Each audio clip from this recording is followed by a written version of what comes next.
I shall save you. Show yourselves, you dogs, you curs. Ha! There you are, you mangy mutts. It actually seemed like the wasteland, for once, was throwing me a carrot. Sure, we'd lost the whole morning going to Merrimere only to have to be teleported back to evade another monster pony, but then we'd discovered an alternative route. One that might get us past without having to worry about flying death, or at least not worry so much. And I'd have some pony to get drunk with. Of course, we needed spark magic-y stuff to make the boat run. Charity! I cried as I stormed into the post office. The yellow filly didn't bother looking up from the stack of boxes next to her. No time to deal with you right now, Blackjack. I've got to double-check this stuff and make sure Tarboots didn't swap me those mines for a few boxes of gravel, she said sourly, around a pen as she scribbled on a notepad. I leapt over the counter in a clear violation of every rule of the Crusaders and seized Charity's shoulders with my forehooves. Charity, I need spark batteries and magic cartridges. Now. Or gemstones. I need them right now. Please? Her eyes lit up and rolled thoughtfully, and with a flip of her head, she spat out her pen and sent it spinning through the air to land neatly behind her ear. Well, adding in processing costs and the getting on my nerves tax, I figure I could sell them for... And we're broke, I added. Paying ditzy and trading for what we'd needed had sapped most of our caps. I grinned as widely as I could and tried to ignore the feeling of sweat running down the back of my barding. Her smile disappeared. Get out, she declared imperiously. She flicked the pen from behind her ear, caught it in her mouth, and resumed checking her list. I fell to my knees. Please, Charity, please. Without the boat, we'll have to walk, and if we have to walk, the monster pony will find us. And if she finds us, then I'll feel sorry for her before I kill her, and if I do that, I'll feel guilty, and if I feel guilty, then I'll whine. Please don't make me whine, I begged as several Crusaders peeked over the counter to watch in amazement. What are you? She sputtered and fell on my face, and I hugged her hoof. Please, Charity. Please, please, please, please, please, please, please, please, please, please! I wailed as I kicked my back hooves. All right! She yelled down at me, yanking her hoof free from my embrace as she blushed. I can spare one. My eyes grew large. Two? Tears ran down my cheeks as my lips trembled. She let out a grunt of disgust. Just take the whole box, Blackjack. She walked over to a shelf, pulled out a wooden crate, and tossed it to me, 6 glowing spark batteries rattling within it. I just gave a whimper, the wine growing higher and higher. A bottle of wild Pegasus plopped on top of them. Humming in glee, and floating the box in front of me, I made my way back to the bridge. The humming faltered not a bit when, a few seconds after I got out of the shop, Charity screamed at me. It's going on your tab, Blackjack. You hear me? With interest. Seahorse used to be an old Equestrian Navy patrol boat. Oilcan, the rust-coated engineer mare, explained as she trotted to a hatch at the stern of the deck, her horn glowing as she undid the dogs and secured a rag in her crusty, curly red mane. I doubt there's anything original on it, besides the engine, though. I figured the last 20 years or so we've had to replace everything at least once. She hopped nimbly up into the air and disappeared down through the hatch. The rest of the crew was finishing up business with 2 caravanners from flank who would come to trade chems and boxed food for bullets and music recordings brought from Tenpony in Manhattan. Sore as I was at Caprice, I'd gotten some sugar apple bombs and some more buck, just in case I had to wrestle Rampage again, from them in exchange for a few rounds of hunting ammo. A dirty look from me proved quite effective at getting them to shave a bit off the bill. Come on in, Oilcan said cheerfully. Plenty of room for all. Glory stared at the hole with an audible gulp.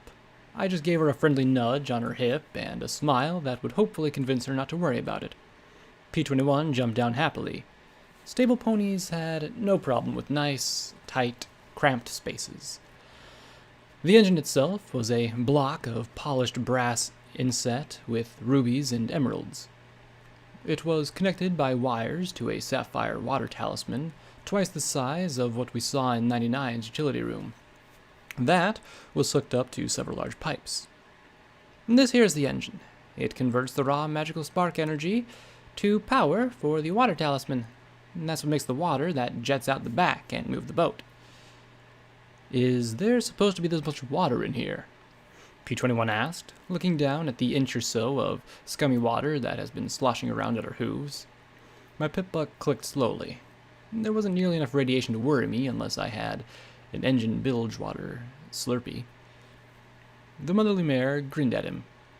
Well, if you'd like to grab a bucket and do something about it, I know we'd be much obliged. She reached into my box and pulled out a spark battery, flipped the heavy square container in her hooves. Inside the crystal hovered a red ball of magical energy that shed little waves of lines of light. She opened the panel with her mouth and pulled out an empty container, then slid the fresh one in to the receptacle. There was a sudden hum as the gems lit up. Of course, for when we don't have spark batteries, we've got a flux converter. She gestured to the circles strung with a spiderweb of glistening crystal strands. Ain't nearly as suspicious. And what if that doesn't work? I asked. Well, then you can get out and pushed. We've had to do that a few times. P21 looked at the grease-slathered boards of the exposed inner surface of the hull. I'm just wondering why it's made out of wood. You know what happens when you take a nice metal boat out on the ocean? Pretty soon it's a rusty boat at the bottom of the ocean. Sure, lumber might be a bitch to find, but it's a damned sight easier to get and work than steel plate. We seal her up with tar and pitch as well as we can, paint her if we can get it, plate the hull if we can manage it, and she's the best damned boat in Equestria. With an interesting captain, P21 observed dryly. Oil Can chuckled. Yeah, Thrush ain't what most folks expect, but her daddy was 2 buckets shy of a dry hold. Once we were stuck on a beach off Mainzabar with this tainted sea serpent watching us past the reef.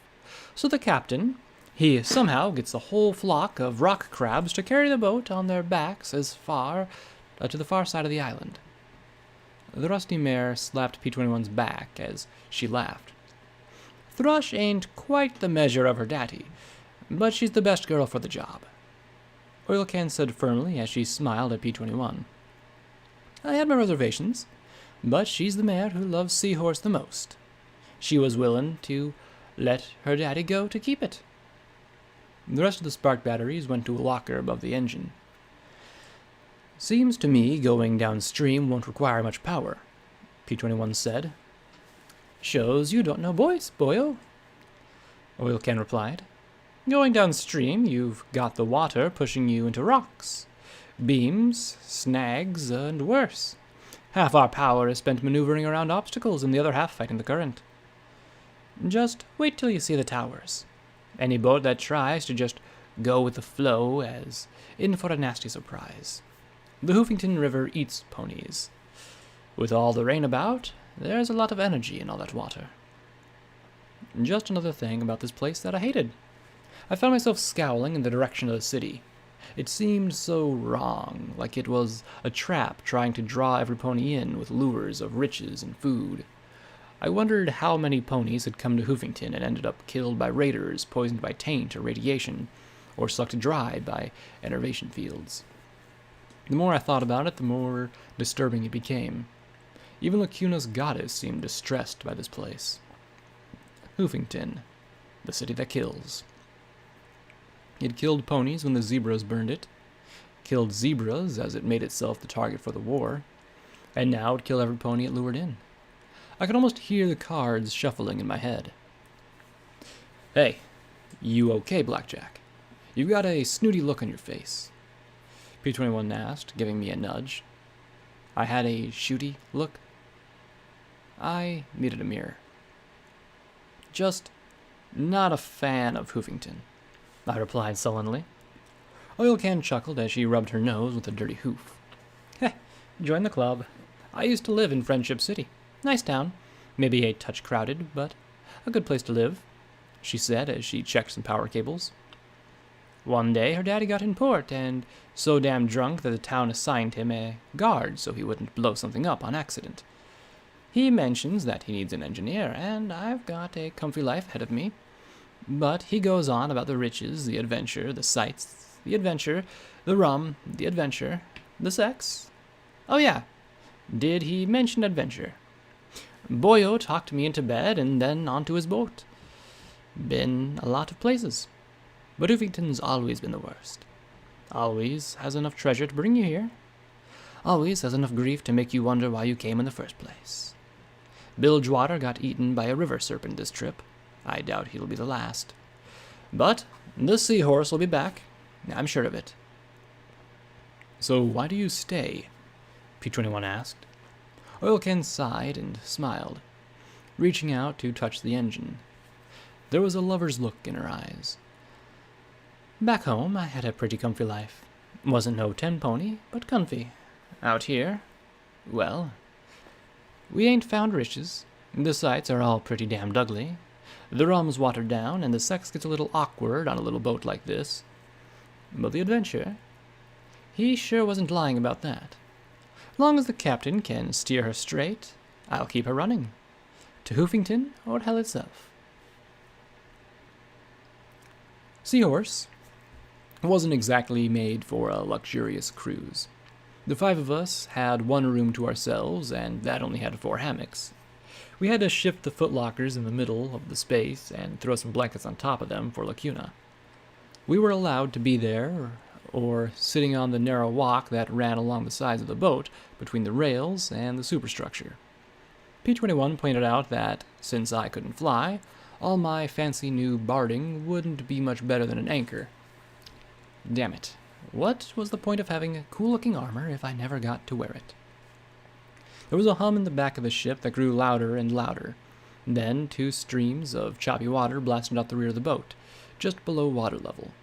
Tar Boots and Oilcan untied the lines and jumped nimbly into the rear of the boat, and the swoosh of the water plumes increased. At the stern, on top of the superstructure, at the highest point of the boat, was the wheelhouse. For windows, it had rusty slats of metal that Thrush peered through as she moved the seahorse upstream of the bridge before turning the boat around. Immediately, the whoosh died to a gurgle as the powerful current carried us downstream. I admit that I am a complete and utter pansy when it comes to flight, but if the whole height thing was taken away, I like the sensation of being carried along without having to walk around.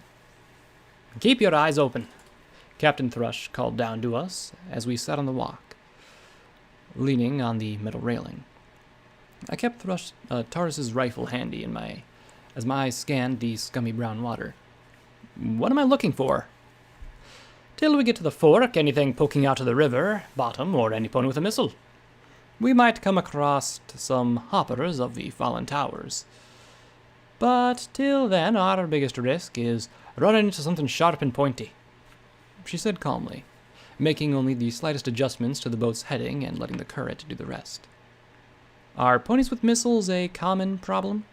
I called back, looking at the increasingly thick ruins lining the river, and deliberately not looking at the enigmatic towers on the other side of the boat. This close to the core, I felt odd, lightheaded. I could only assume it was the enervation fields of the city napping at my cells. Thrush was keeping the seahorse in the middle of the river, but I felt the urge to ask her to move closer to the rubble-strewn western bank. She grunted. Reaper wannabes and raiders, mostly. They gather in small groups to prey on riverside or flotsam. Unless they've got something big, we generally don't worry too much about it. She gunned the engine and threaded the seahorse around a spur of concrete, just barely below the surface. I spotted it only as we slid past it close enough to spit. Glory proved the most valuable pair of purple eyes, standing in the bow just in front of the turret. She and the crew's lookout, a young green earth pony mare named Seabiscuit, spotted hazards lying just under the surface that I couldn't even see as we passed them. Glory pointed them out with her wingtips so that Thrush could steer around them. As the river carried us along, the ruins became even larger and more elaborate and damaged. Blocks of apartment buildings had slid right into the river and filled with deadly debris. Pipes blasted jets of yellowish-brown, foamy, filmy water every few hundred feet as the land drained into the river. A small camp of 4 ponies, raiders from the bloody bites on their limbs. I sighted them carefully. Didn't see anything resembling a missile, and I was about to fire when the captain said, "Don't. Gunshots carry on the water." Reluctantly, I lowered the rifle. "I thought you weren't an executioner," the dusty voice said softly. "I'm not an executioner. They were raiders," I muttered to myself, glancing at the dealer, who was looking at the raiders with pity. "They're dying from a disease already. It's going to kill them one way or another." I remembered the mare in Marimare who had gorged till her stomach burst. It's not an execution if they're going to die already. I flushed in anger as I saw Glory look back at me. Great! Now every pony was going to know that I was losing it.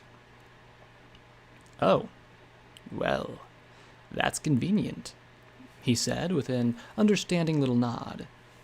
"So long as you're giving mercy, it's okay. Funny, wasn't there another pony using the exact same logic just yesterday?" "Shut up," I hissed softly. "Of course it wouldn't be the first time you've done it," he continued. "Shut up!" I yelled at the pale bastard, levitating Cupcake's revolver and pressing it to his forehead. "Why the fuck do you do this? I was feeling halfway good and then you... Why are you trying to make me remember killing them all? Why can't you just let me be happy?" My magic tightened on the trigger. Sure, it wouldn't kill him, but I would feel better. "Blackjack," Glory said in a fearful voice as the dealer melted away. The gun was pointed right between her shocked eyes. My magic released the gun at once, and it bounced off the deck and landed in the river with a little splash. I stared into Glory's fearful and hurt eyes and felt myself start to shake. I hadn't had the shakes like this in a while. I thought it was all over. I'd put it behind me, matured, moved on. I'm a fucking idiot. I hadn't put anything behind me. I'd thrown it into the closet and forgotten about it. I'd murdered 40 fools, executed them, I'd rationalized, I'd justified, but my mind wasn't letting me let it go. I'm sorry, Glory. I wasn't talking to you, I'm just sorry. I saw the conflict in her eyes as I looked down into the water. Then she jumped over me and disappeared below decks. "Well, that was interesting," Thrush said from behind the wheel. "I don't want to talk about it." She smiled and shook her head. "Didn't ask if you did. You don't have to explain to me. I talk to ghosts too sometimes." Not quite what I was dealing with. At least I hope not. "You do?" "Sure. Dad asking me to shoot him," she replied with a soft, casual voice that made me shiver. "Looking back, I probably should have. So it's only fair he gets to haunt me from time to time, right?" Sometimes all it takes is 1 second, one wrong action, one little mistake, and something precious is gone for good. All except for the regrets. P-21 had as much affinity for sea travel as I did for the air. He lay on his face in a bucket on the stern deck behind the wheelhouse. Really, I didn't mind the rocking at all. It gave me something to think about besides that my brain was playing nasty tricks on my mind and I'd almost shot Glory in the face. True, she'd shot me first, but we were way past that. My ears flicked as I heard a distant sound, like a deep breath being drawn continuously. It made my mane begin to itch in apprehension as I looked first at the fire-gutted ruins across the river and then at the grim walls of the core. "What is that?" I asked Thrush as I rose to my hooves. "Fallen towers. she replied in a soft, grim tone. You ponies better get down inside and tie yourselves in. This is going to be a little rough. Her horn glowed as she lifted a length of rope and started tying herself to the boat. Somehow I sensed a whole river full of understatement in that as I rose as high as I could, looking for the source of the terrible sound. I heard the others getting below, but I couldn't go hide. I had to see just what we were facing. The captain yelled something at me about breaking the first rule as I staggered forward. Passing the gun turret, I saw Oil Can pulling out the guns. Our eyes met, and I saw the fear in them. This was something bad. I rushed to the front of the boat and ran into Seabiscuit, trying to run the opposite direction. The sea green mare balked and backed to the bow as the deck heaved. We were moving fast. Really, really fast. The wide river now seemed ominously narrow, as if all the rubble and junk had constructed it into a foamy flume. The boat gave one more lurch, and the mare gave up trying to move back and instead began to frantically tie herself to a rusty metal ring on the deck. "Tie yourself down!" she yelled, but I wasn't really listening at that point. I stared out in front of me as I felt a sensation like taking a cold bath wash over me. Like everything else in Hoofington, I suspected that the massive core towers rising into the rolling clouds were ridiculously over-engineered. However, despite that, during the war's fiery end, one of the towers had broken off 10 stories or so up and had fallen across the river. The heavy, armored face of the fallen tower acted as a dam of sorts, and the tower's fall had shattered and knocked down a half-dozen more buildings that were now also lying in the swirling fury of frothy water. The water poured over the jagged stumps of the fallen foundations like saliva over teeth. The river was hungry. "How the hell are we supposed to get through that?" I shouted. Then I stared as the boat flew between a pair of street lights. We weren't going down a river anymore. This was a street. The impromptu dam had driven the river out of its bank, and now we were navigating racing currents running through the ruins of the shattered office buildings. Broken foundations and rusted street lights flew past us as the water blew forwards, faster and faster, towards the source of perpetual inhalation. "Tie yourself down!" Seabiscuit screamed again as she grabbed a second length of rope, knotted it around my chest, and tied it to another ring. "Captain will get us through," she yelled, the green mare staring back at Thrush with a frantic faith on her face. The captain just stared grimly ahead. Then I saw exactly where she was taking us. The tower hadn't fallen completely intact. A split had opened up inside it, where the top third had snapped back like a peppermint stick, creating a yawing chasm in the river that it was forced into. However, I didn't see a way through, only endless black. The seahorse seemed to hang, suspended on that eerily smooth rolling tongue of water that poured down endlessly into the gullet of the fallen skyscraper. And then, with a blast of cold, wet mist, we plunged into the darkness. I gripped the railing with my hooves as we plummeted into the hollow interior of the skyscraper. Then, just as we'd fallen down, the water rose into a vertical wall again, and this time we were going up. The seahorse rode the arching wall as it poured along the interior of the building like an enormous pipe. In my mutated sight, I could see the rusted steel beams stabbing at the seahorse like spears. Something banged against the underside of the ship. I felt the entire vessel jump as we raced wildly down the interior of the building. Cracks in the wall sprayed cold, foul water in my face. I had no idea how any pony, could navigate this passage. Then I spotted light ahead, and with it, the sight of another wall of water churning sideways. How could a vertical wall of water move sideways? "Hang on!" Seabiscuit screamed in my ear. I wrapped my front hooves around the railing as we approached that surging sweep of fluid. For a terrifying moment, I swore we flew. My stomach rose in my throat as we were ejected from a split in the side of the tower, and right in the face of a fallen apartment building. The water rose up, and we rose with it, Higher and higher the boat rose, and I stared down towards the stern. I wasn't sure if I was simply soaked through or if I'd wet myself at the sight. Then our rise stopped, but Seabiscuit's did not. She continued going up and out, connected only by the rope to the ring. The rope went taut. Then, with a metallic ping, the metal snapped. Her teal eyes widened in horrified resignation as she started to plunge back down towards the churning water as the boat hung in the air. I screamed as I set my hooves and launched forward into the air, my legs flailing. Save one. Just save one. Her trailing rope smacked me in the face, and I gripped it with my hooves, teeth, magic, whatever. My rope went taut as well, and the ring held as we swung back and crashed into the deck of the Seahorse. My teeth rattled as I hit the rail and hooked a rear leg around it. She tangled with the turret. I wondered if we could hang like that forever.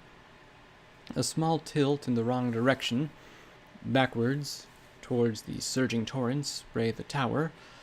Then the boat fell. With horrifying, ponderous slowness, it tilted away from the crumbling apartment face as I was looking down at a swirling froth of brown water. And there was nothing I could do but clench the rail with every bit of strength I could muster.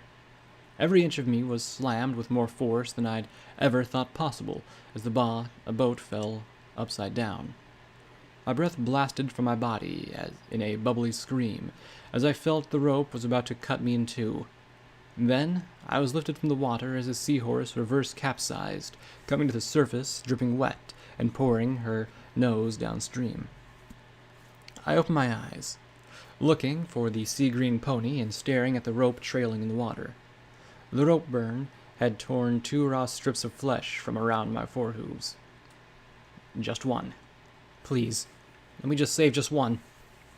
I floated a buck into my mouth and chewed down as the Seahorse raced towards a jagged strand of crushed buildings and debris. My heart thundered as I heaved with all my strength. I could barely breathe as I looped the rope around my forelegs, pulled, and looped again. I clenched my eyes shut, imagining the beams in concrete ripping her apart. It felt as if one of those jagged spurs had lodged straight through my chest as I pulled again and again. And then a limp green form came over the rail and fell atop me. Water dribbled from her mouth as she lay there. One. Just one. I whispered softly as I rolled upright and pressed down on her sides, trying to force the water out. Thorn, roses, tumbleweed, scoodle, 11 zebras, 40 foals. Let me save just one. She lay there, another corpse. My heart racing so fast that I collapsed beside her. Thorn, roses, tumbleweed, scoodle, zebras, foals, Seabiscuit. Then she coughed, gasped, and retched and vomited water. I shook as I fought to sit up, trying to do something helpful and managing just to blubber and hold her shoulders as Tarboots walked carefully along the heaving deck, rushing to help. She drew one shaking breath after another as I fell on my back, gasping for breath with the blood-soaked rope tight around my hooves. Everything fell away as I smiled. I saved one, you bony son of a bitch. I saved one. Wake up, Fishy. Fishy? My mom called over to my bed. I know you're awake, Go Fish. You're smiling. I'm not. Sleeping. And I snored loudly to prove it. She bumped me with her nose. Security mares have to wake up and do our jobs, Fishy. I don't want to be security, Mama. It's no fun, I muttered, looking at my lavender mama with her smart, indulgent smile and striped purple and red mane. Security's the best job in the stable, she said softly. Every pony says that about their job, I said as I rubbed my eyes and yawned. She just chuckled. But ours really is. We get to save ponies. Why do we gotta be so mean to the boys, Mama? I asked as my eyes looked over at 2 bucks walking with their heads hanging, following 2 mares. They looked hurt and something else. I didn't know what shame was back then. She smiled sadly as I got a green alfalfa smoothie from the cafeteria, munching on the sweet, grassy sludge. We don't. But a lot of mares can be mean, so a lot of mares are mean to ponies they think it's okay to hurt. But why? They're not in my class or nothing. What do the colts do? I asked, as I ignored the spoon and straw and chowed down. They do something very important for the stable. They make babies. I imagined something like a factory where little fillies were assembled like dolls. They do? Mm-hmm. One of them made you, she said with a smile. Not sure which one, but... She flushed slightly as she said that to herself more than me. But what do they do? I asked with a little frown. Well, in your grandma's time, colts and fillies shared all kinds of jobs. All except for one, the overmare. Every pony got one baby to take over their jobs when they died, whether they were bucks or mares. And then one day the overmare had a baby colt. The males were happy because they were a lot more mares than bucks, anyway, and they thought the rules weren't fair. I grumbled. I don't think the rules were fair either. It's stupid, I gotta go to bed when I'm not even tired. If you did, maybe you wouldn't have problems waking up, she said as she levitated a napkin to wipe my face clean. Anyway, the overmare said that the colt couldn't be an overmare because he wasn't a mare. The buck said the overmare was breaking the rules because she couldn't have another baby. Then her foal died in medical. The buck said the overmare had killed him to have another baby and demanded she be replaced. But there's nothing in the rules for taking away an overmare's job. I gasped as I squirmed, trying to get away from her floating napkin. And did she, Mama? She just smiled sadly and shrugged. The bucks thought they did, and they were angry. They took over maintenance level and threatened to do something very bad if the overmare didn't step down. The bucks had a lot of mares wanting to help them before, but breaking the air purification talismans would have killed every pony. There was a nasty fight, and several important parts of the stable were damaged. Finally, most of the bucks were captured. And the overmare said that from then on, mares would run the stable and bucks would make babies. I munched a green smoothie, making a mess of my face again. Huh. I wonder why I never see any colts in school. Well, except for this one. He's always hiding near the door. Or he was, I said as I tapped my hooves against the table. I haven't seen him since I took him back to medical. She gave me a sad smile. Try not to think about it, Fishy. Because once you started, you wouldn't stop. Not till it drove you mad. Security were friends with security. Thus my friends, by default, were children of security mares.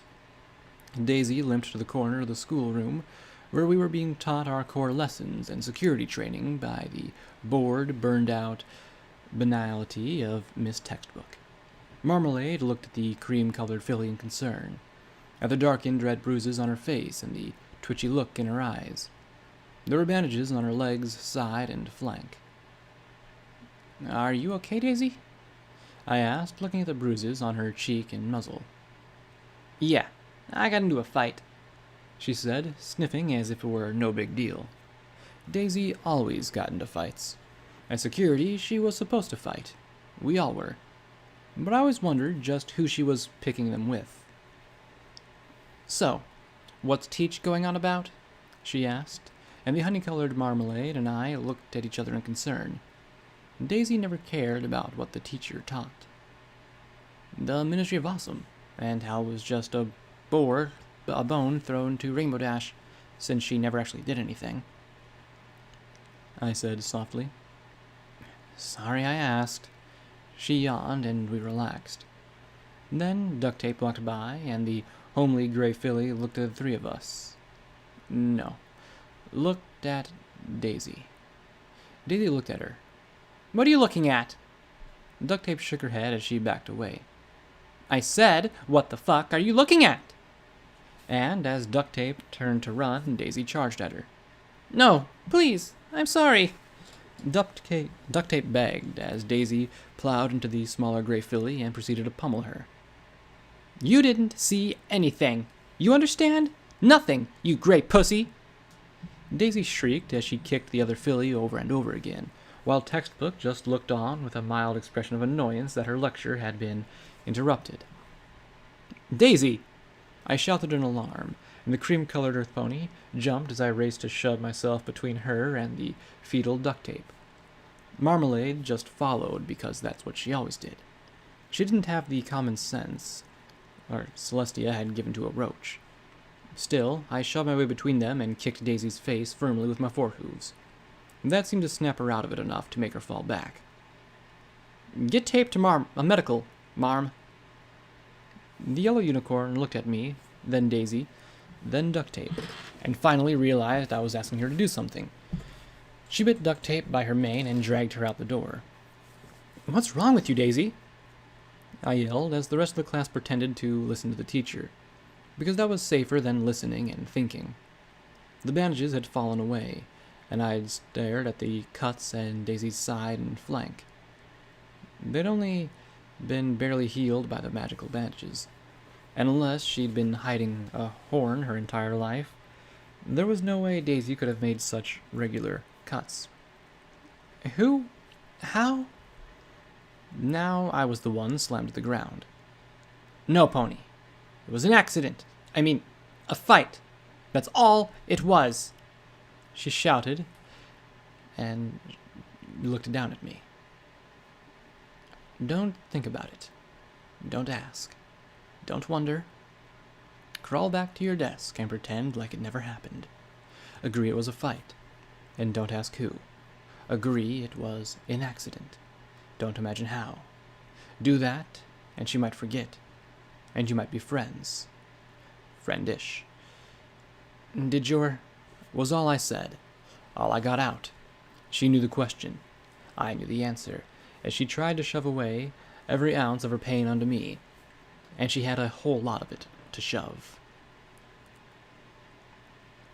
I opened my eyes, feeling the bobbing of the boat and hearing the sounds of ponies walking above deck. You okay? Glory asked as I stirred. I feel like I got hit by a boat, I muttered, lying there, trying to, feeling my heart thunder. I felt bruised from horn to hoof. You did get hit by a boat, the captain replied as she leaned on the rear hatch. Didn't I tell you to get below and strap in? The rest of your friends did. You ran right to the worst place you could. The captain did not look happy about me breaking the first rule. Seabiscuit, is she okay? I asked as I looked at the torn skin on my front legs. At least my pip could save me from sunburns, but from the pain in my sides I suspected I was missing hide there, too. The captain's look softened. Yeah, so I won't shoot you for breaking the first rule. Besides, she nodded with a grin. I have to admit there's no sight like going through the fallen towers. I had to agree. I'd be having nightmares about it for a while. I noticed that the captain was also showing raw rope burns and bruises. Normally I would have waited a few days for the water to subside. The water level was half again as high as it should have been for a safe passage, but you folks were in a hurry. Not that much of a hurry, I groaned, momentarily sitting up and regretting it. I fell back into Glory's hooves with a groan. Where are we? How long have I been out? We're in Riverside, just below the falls. The crash did more than just crush both of you, it also busted a seal in the bottom. We can patch it, but it's going to take a while. And the captain said, There's not a lot to see here, but you can take a peek around town. It's a finder's village, so it should be safe. Ish. Safe-ish. I like that word. Not quite safe, but in the neighborhood. I muttered sarcastically. I slowly dragged myself to my hooves. Well, get me my barding. Blackjack, Glory said. You just woke up from passing out after having a ship fall on you. And, from your pulse, you've taken at least another buck. Why don't you just stay here and do something rational, like rest? I took a deep breath as I steadied myself, fighting to keep from hyperventilating. Nice and slow. Calm. Well, Glory, there's 3 reasons I have to go. First, I need to get out there so whatever eyes and ears Sanguine and DJ Pony have can see me so that he doesn't send that monster pony to chapel. Second, I want to see if there's any pony I can help. Third, and most important of all, I took a moment looking at her gravely. I really need to go to the bathroom, and I'd rather not hang my fanny off the side of the boat. Glory took one look at me in shock as the captain collapsed in laughter, then seized a pillow and beat me with it till I grabbed my bag and fled outside. After a visit to the town latrine, a ditch that reeked so badly it almost had me reconsider the boat, I found myself in Riverside. The town of 24 inhabitants was built in a horseshoe-shaped strips of shops adjacent to the river. One floating dock made of empty barrels stretched out to a post and the seahorse. The roads north and south were barricaded, and the park in the middle of the village held planters filled with vegetables and waxy green grass.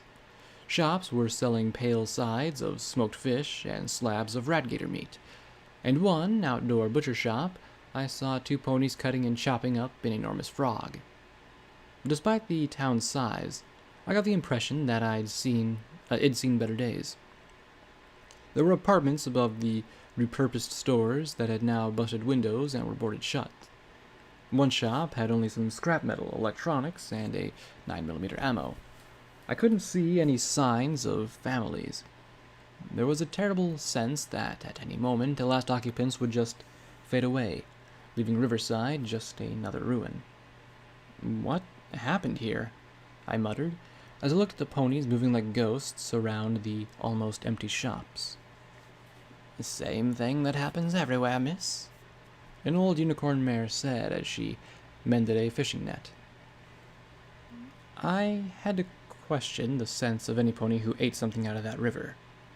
Slowly, I walked to her, and started as I realized that she was blind. Her milky eyes stared out at me as her hooves skillfully felt out the tears and her horn mended them. Blackjack. Fishy, she replied. Now that made me feel all kinds of strange and alarmed. What? How did you know my name? It's Fishy. Granny Fishy. Nice to meet you, she said with a soft chuckle. Oh. I sat down across from her. What do you mean? The same thing that happened everywhere? The Riverside used to be a nice village. We were smack in the middle of the West Side ruins. There was plenty to pick out to the countryside. Food. Safety. But the ruins have been picked clean, mostly. There's more and more raiders, bandits, and reapers. Less folks bring in less food. So villages just dwindle away. Death picks off the ones who stay, and there's fewer and fewer boats. This lady bothering you, Ma? The pink mare with a pair of fish on her flank asked as she trot up. No, thank you, Perch, Granny said as she waved a hoof at the mare, who took it between her own and guided it to her head so Granny could pat her. She was polite enough to ask about the town. It's those damn dogs that are to blame, Perch said with a stomp. Dogs. I blinked. The sand dogs, the elderly unicorn answered. They live underneath the western ruins. Perch, clearly having a lot more to say, stomped her hooves again. And they're a menace. They scavenge the ruins, but they don't trade. And I know they've got some decent salvage in their holes. They've got some weird cybernetics that make them too tough for most raiders and bandits, so we have to deal with them instead. Now that's enough, Perch. Times are tough enough without making things harder for some folks who don't deserve it, Granny said firmly to the younger mare. But the pink pony wasn't listening. You want to help? She said to me. Go down to the Riverside Station of the Sunset Lane, shoot every one of them, and open up the tunnels for scavenging. That'll turn this place around, no sweat," she said as she lifted up one of Granny's nets and skulked towards the river. The blind elder mare just sighed as she ran her hooves over the netting. "Please, don't mind her.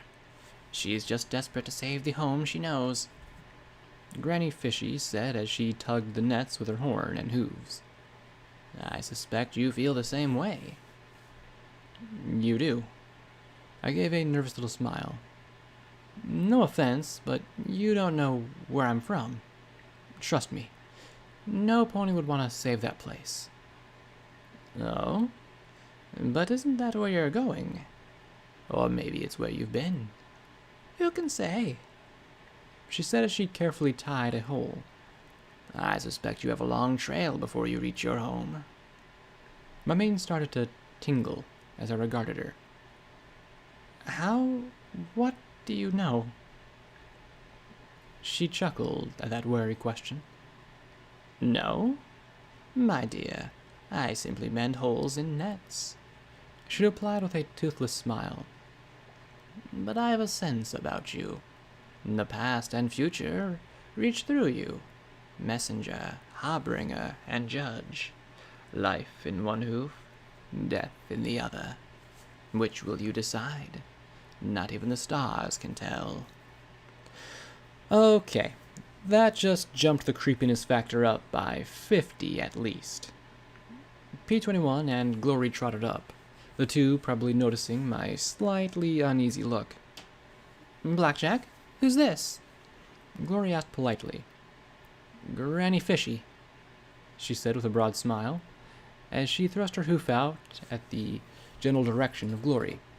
Glory took it her own and gave it a shake. "Ah, a Pegasus. How interesting. How'd she get that from a hoof shake?" "Fallen, Glory," Glory said softly as she glanced at me, then frowned at the old mare. "Did Blackjack tell you?" "No, I have a sense for these things," she said as she released Glory's hoof and returned to the net. "Like your name. Fallen. How far have you fallen, I wonder? Have you learned to hate? Have you learned to spite? Have you learned to crave vengeance? If not, how can you know how to forgive, Fallen Glory?" What did you tell her, Blackjack?" she said, clearly startled. "Nothing. I just met her," I said defensively. P21 looked at Granny mending the net, then looked at me. I cocked a brow. "What?" he said. "I don't want creepy, mystical mutterings about my fate or destiny, thank you very much." He backed away a few steps from Granny. "Leave me out of it." "Oh, don't you worry, young buck. Your fate has come and gone. It only begs the question of what happened in the epilogue," the old mare said with a lazy wave of her hoof. For some reason, that seemed to bother him more than some cryptic remark. Then Perch yelled across the square. "Granny, stop with the fortune-teller routine and get that last net patched up." The blind mare chuckled, and I gave her a skeptical glance. Had this all just been a local messing with rubes? "Ah, well, fun is fun, but I'd best get back to work," she said. "Don't give an old blind mare's words too much thought." As we walked away, I looked back and saw her still wearing that lingering old smile. "Blackjack, are you sure about this?" P21 asked as we moved through the ruins. "It's one of my plans. Of course I'm not sure about it, but Perch said that if we deal with the sand dogs and it open up the underground tunnels for salvaging again, and you know that there's always time for dealing with raiders and bandits. We've got at least 3 hours till Thrush patches up the boat, so why not do some good while we're here?" "I have to wonder how your foes will view your good," Lacuna said from the rear. She'd shed the heavy black lace dress and veil once we were out of sight of the town. "Oh, don't get her started with moral relativism," P21 groaned. She'll be stuck all day. Moral whatsism? Look, it's simple. We're good, they're bad. That's all I need to know. Right. Till one of them starts crying. The blue buck muttered. Why are 4 smart ponies being led around by an idiot? Can't be that smart, then. I stuck my tongue out at him and looked at Rampage. She still wasn't much bigger than a filly, but I wasn't going to pick a fight with her with that chainsaw knife in her jaws. Hey, Rampage. Are you smarter than me?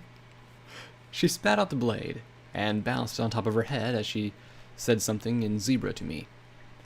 A toss of her red curls, and she caught the blade again in her jaws with a grin. I'll take that as a yes, I said with a roll of my eyes. The plan was simple. I'd keep an eye open on my EFS for red bars. Glory would scout them out. We'd annihilate them and save the day. My Pip-Buck navigation already had a toggle set on Riverside. How I knew, I'd never know. Once the dogs were out of the tunnels, the seahorse would hopefully be ready to continue downstream. I just hoped we didn't get lost amidst these ruins. They were unlike anything I'd seen before. The swampy ruins of Frankfurt were nothing compared to the cracked and broken 10- and 20-story buildings looming around us. Almost bore that telltale black charring of firestorms, and the streets were littered with rubble, smashed and twisted wagons, and, of course, bones. Still, a century of scavenging had turned the ruins into a rain-drenched shells, perfect little layers for predatory ponies. And speaking of which, there were some red bars straight ahead. I gestured to Glory, and she flitted out from the blasted-out window to blasted-out window, her gray hide and pale blue barding blending in with both sky and rocks. And I had to keep track of her blue bar at times. She scouted the hostiles and returned. About 9 or 10. Some are in an old store right around the corner, and others in a coffee shop across the street. They've got a sniper on the 3rd floor. I couldn't tell if they're raiders or bandits, but they're all armed.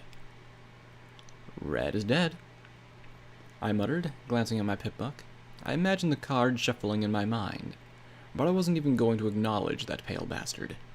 If they were armed and hostile, this wasn't an execution. It was trouble, and we were taking care of it. Okay, so I'm in front, Glory from above, and tagging that sniper. Rampage mixing it up. P21, keep your eyes open and use persuasion if there's a knot of them. And you... I looked at Lacuna and suddenly felt at a bit of a loss. What are you going to do? I'll back you up, she said with a faint smile. Right, that was less than specific or comforting.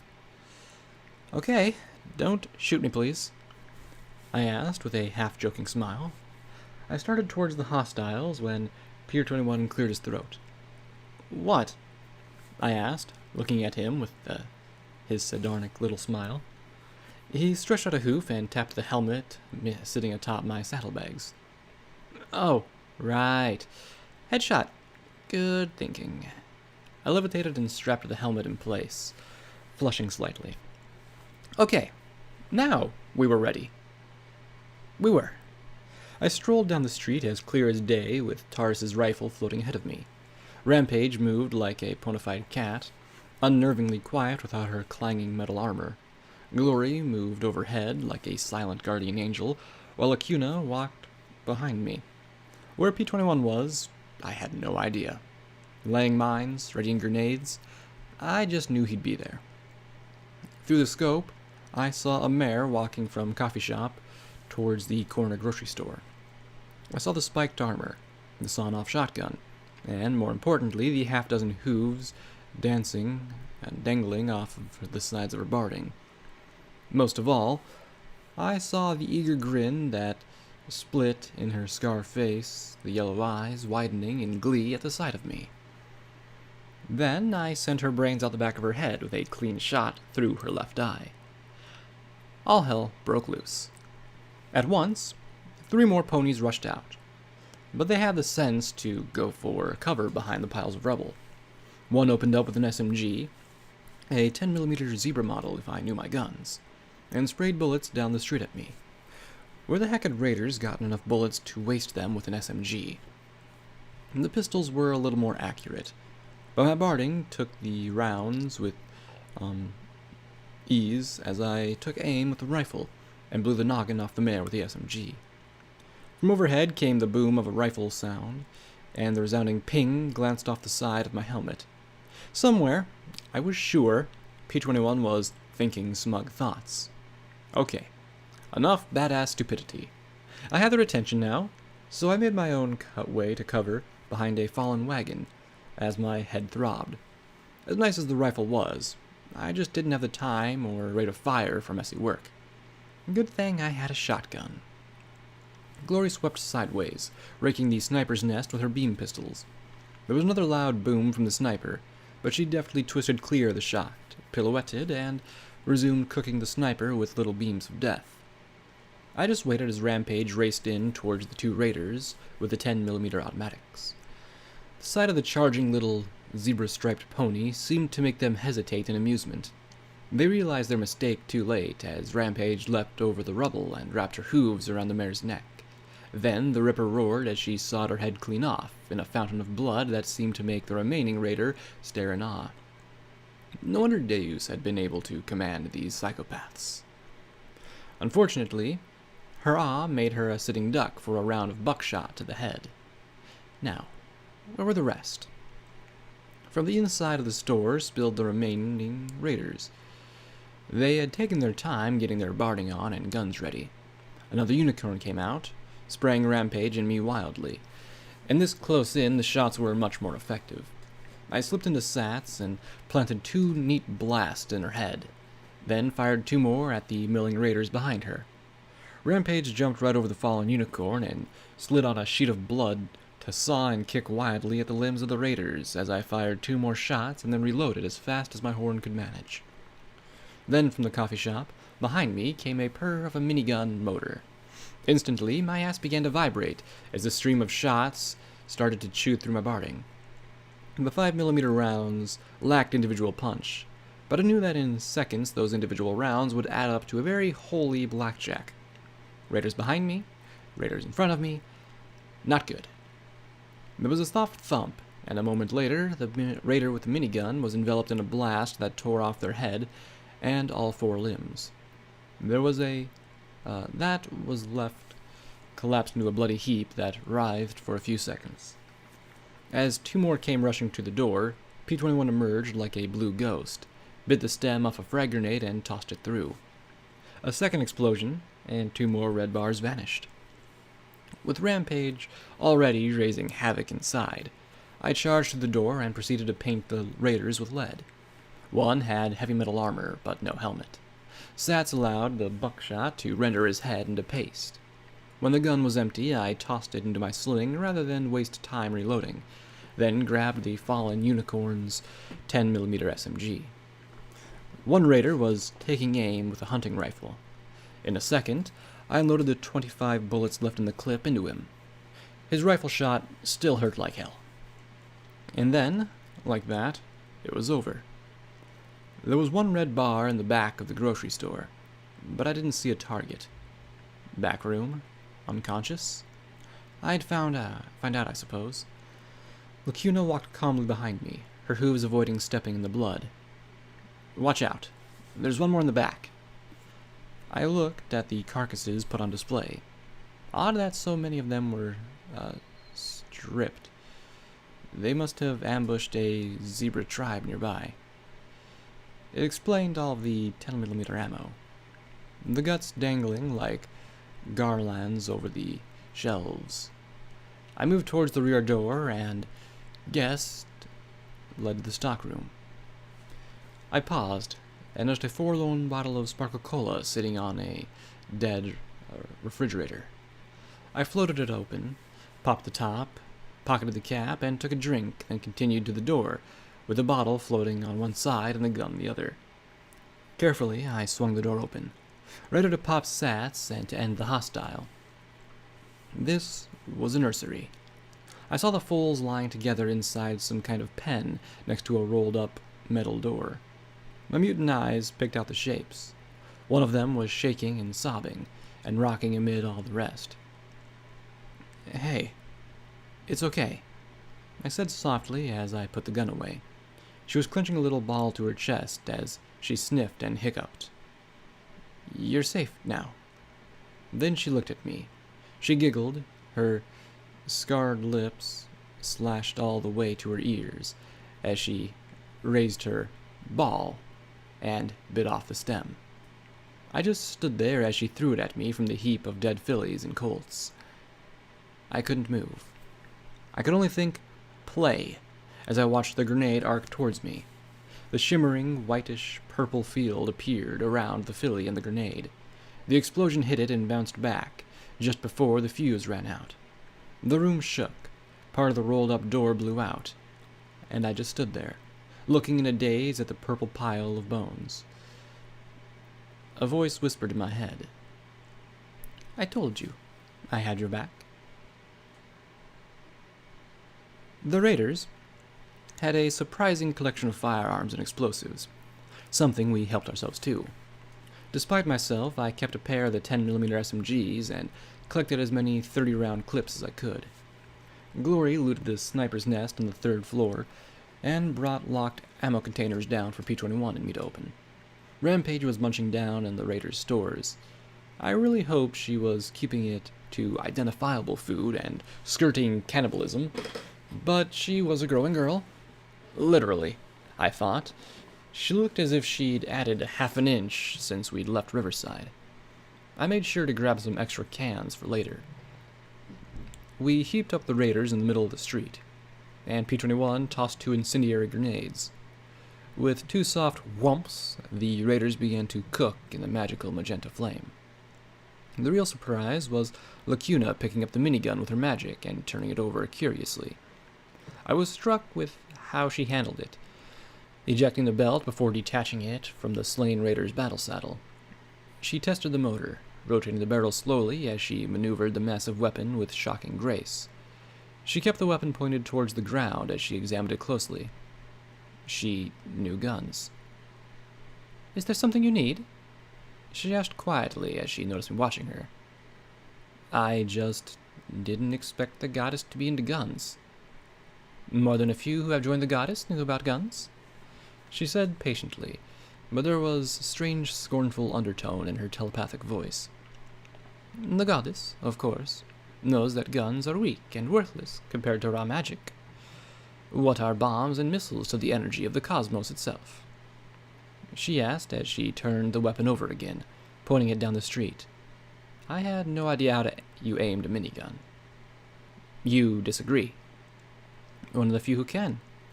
The goddess is quite disgruntled with me for even handling such a weapon," she said calmly as her magic lifted the heavy ammo drum from the battle saddle and slid it underneath the weapon, connecting the belt once more. "There's a certain destructive elegance in it, however. They are tools of war crafted with care and skill." I noticed her magic had no difficulty at all handling the weapon and ammo. I doubted I'd even be able to carry it. "So now you have a bigger horn and a bigger gun," I grunted softly. A long, regretful sigh drifted through my mind. "Perhaps, but you have friends, Blackjack." "Are you saying that the goddess doesn't have friends?" I asked, scratching my head. She slowly shook her head in a negative. I gave a confused smile. "Wait, I thought all you alicorns were connected, right?" She gave a single nod. "Why would the goddess want friends if you're, well, all together?" "Just because we're bonded does not mean that we like each other," she said as she pointed the minigun down the street and narrowed her eyes. The motor whirled, and a spear of fire and lead lanced out to shoot through the rusted side of a wagon. Her eyes relaxed as the gun whirled down. "Sometimes I think the goddess desires friends more than anything in the wasteland. She simply can't admit it." There's nothing that says, "Welcome, we have milk and cookies," quite like a welcome mat that really bears the words, "Welcome, we have milk and cookies." So it was somewhat understandable that, standing in front of the Riverside subway station, I felt a distinct sense of unease nibbling at my mane. I knocked at the welcome mat sitting in front of me, the only unbarricaded door to the subway. "Well, should we knock?" I muttered as I stepped closer to the door. Beep, beep. I jumped back as a cone of shrapnel blasted up from the covered landmine. Right, no knocking. That might as well count as a doorbell, though. Carefully, I gripped the door with my magic, imagining a canine deus rushing out at me and screaming "cunt." Nothing came out, however. "Maybe I should go first," P21 said as he looked at a black doorway. Emergency lighting flickered in the depths. "And try not to touch anything," he said as he dug through his saddlebags and took out a pair of wire cutters. He knelt in the doorway, and there was a metallic snip as he cut a tripwire strung across it. He stepped cautiously through and past 2 rigged single shotguns.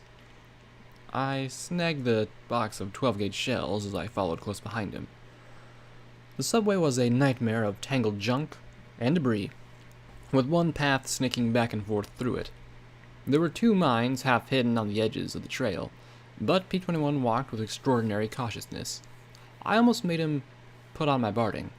I might survive 1 mine, but he certainly wouldn't. He froze at a dingy bucket. "Blackjack, could you please turn that to face me?" he said softly. I slowly rotated the mouth of the bucket to face us, swallowing at the mine within. Calmly, he stretched forward and tagged the disarmed tab with his hoof. "Thank you." My respect for him rose even more. "How did you know?" I asked. He gave me a sardonic look. I thought if I wanted to kill a mare stomping in at the front of ponies, what would I hide a mine inside so that she'd kick the bucket? Glory gave a nervous little laugh. The pair of us looked back at her, and she blinked. "Oh, that wasn't a joke?" "Yes, Glory, that was a joke. It just wasn't very funny."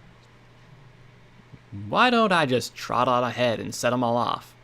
It's not like they can actually kill me," Rampage suggested, with a cocky little cant of her head. "Because if you miss one, then we'll all get blown up anyway," P21 replied as he continued his crawl. We reached the turnstile, and P21 started to push through when he froze.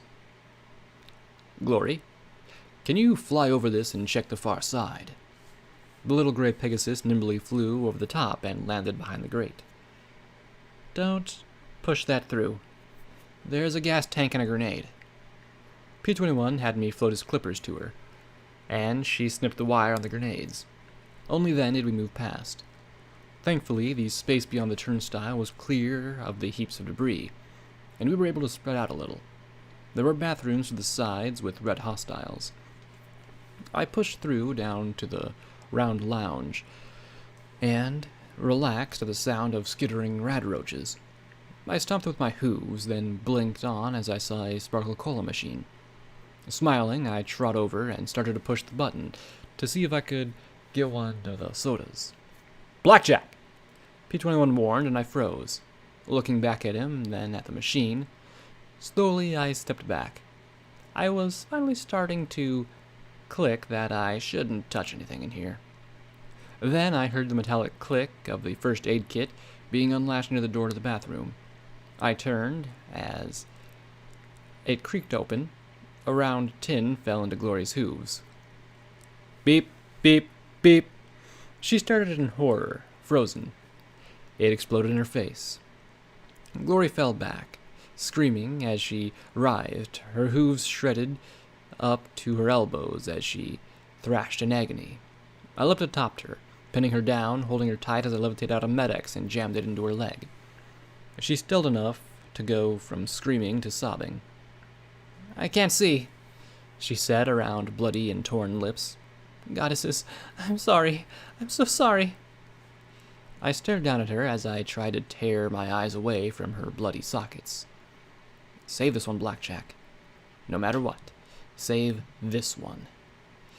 I fought to shake off the urge to fall apart. I looked at the metal embedded into her face. Oh, this was going to suck. Shut up, I said as my magic proceeded to pick the bits of shrapnel out like tweezers. She grit her teeth, trying to struggle her screams as piece after bloody piece was removed. Then I poured Sakashi's healing potion down her throat, and there was nothing for it. I took out the Hydra and injected the gray sludge into her as well. She immediately started gagging and squirming as her face began to knit back together thanks to the influence of both potions. Then she opened her bloody eyes and stared at me in shock. Sobbing, she curled up tight against me as she shook. Her face still looked red and raw, but not blind or dead. Shh, it's okay. You're okay.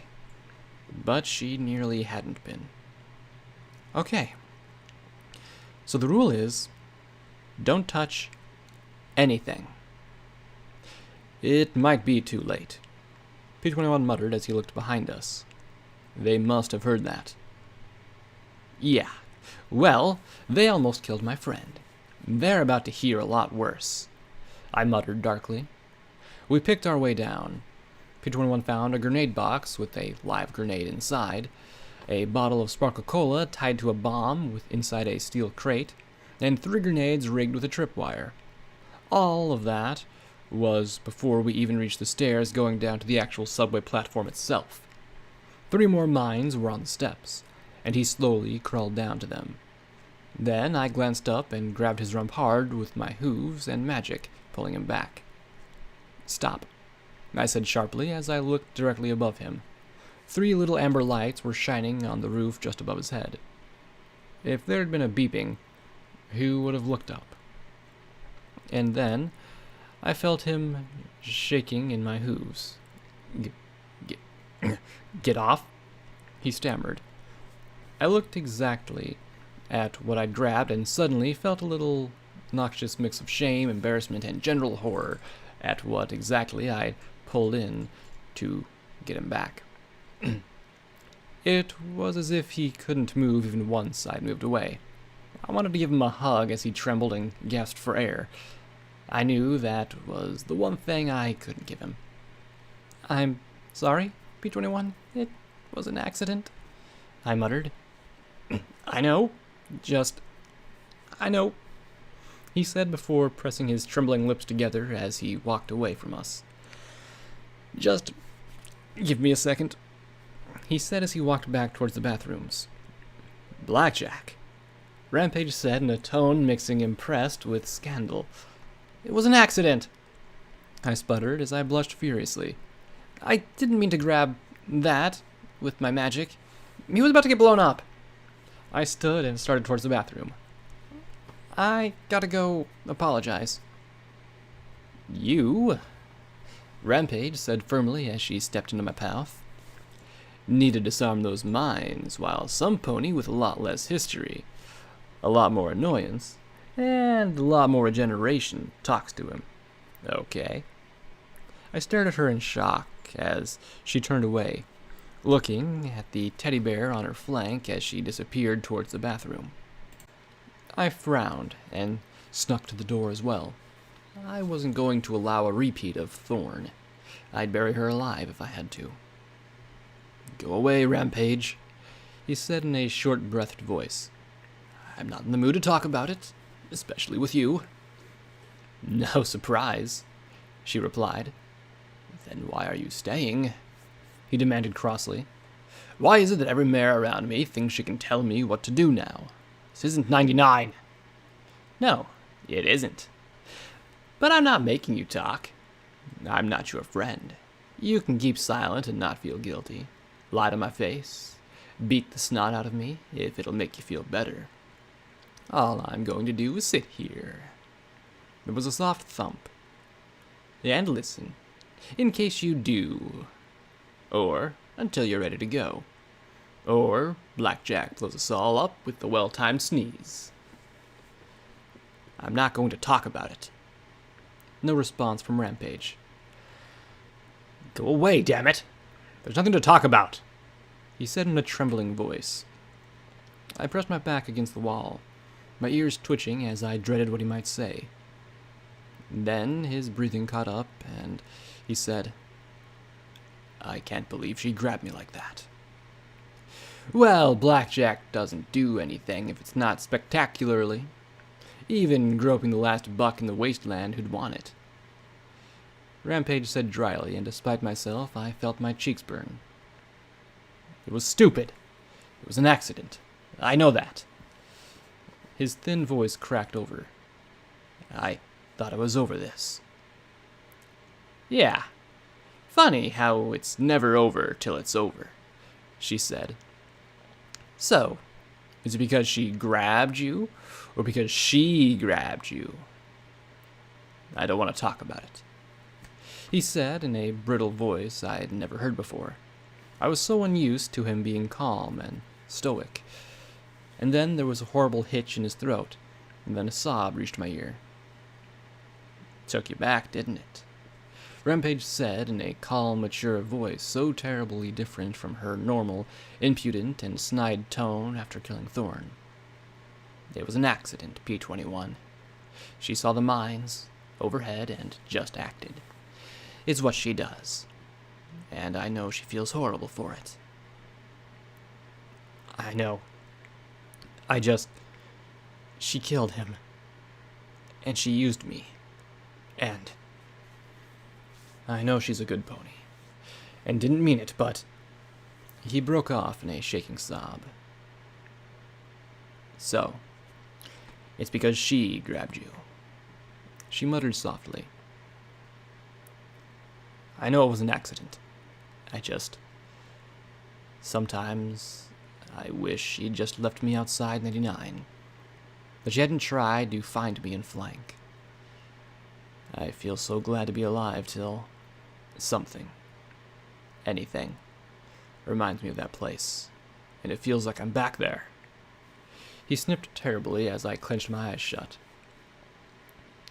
And worst of all, the second she did, I was ready to... He choked like he was being struggled.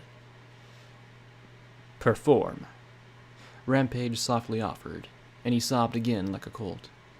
I sat there helpless, crying too as I listened to him right around the corner. A good pony. That's what he'd called me. He was the good one. Even Rampage, barring the murderer within her. They were all good ponies. I was the one so cowardly I had to eavesdrop. I couldn't help it. She touched me like that, and it was like she was next on my breeding queue. Everything I'd felt, and thought, and wanted was just gone. She touched me like that, and I was back there again. He gave a hysterical half-cry, half-laugh. You want to know what I thought? What I really thought? I hope she likes it. That's what I thought. Not, get your horn off me. Not, how dare you. Not, why did you do that. Not even pretend like it's not a big deal. You've been conditioned to think that way. It's not your fault. Blackjack is heading back there now to deal with the ponies responsible, right? You need not blame yourself. This was just a stupid accident. She didn't mean to do it. You didn't mean to react as you did. Neither of you is to blame. She took a deep breath. I'm going to contact Dr. Helpinghoof in Manhattan.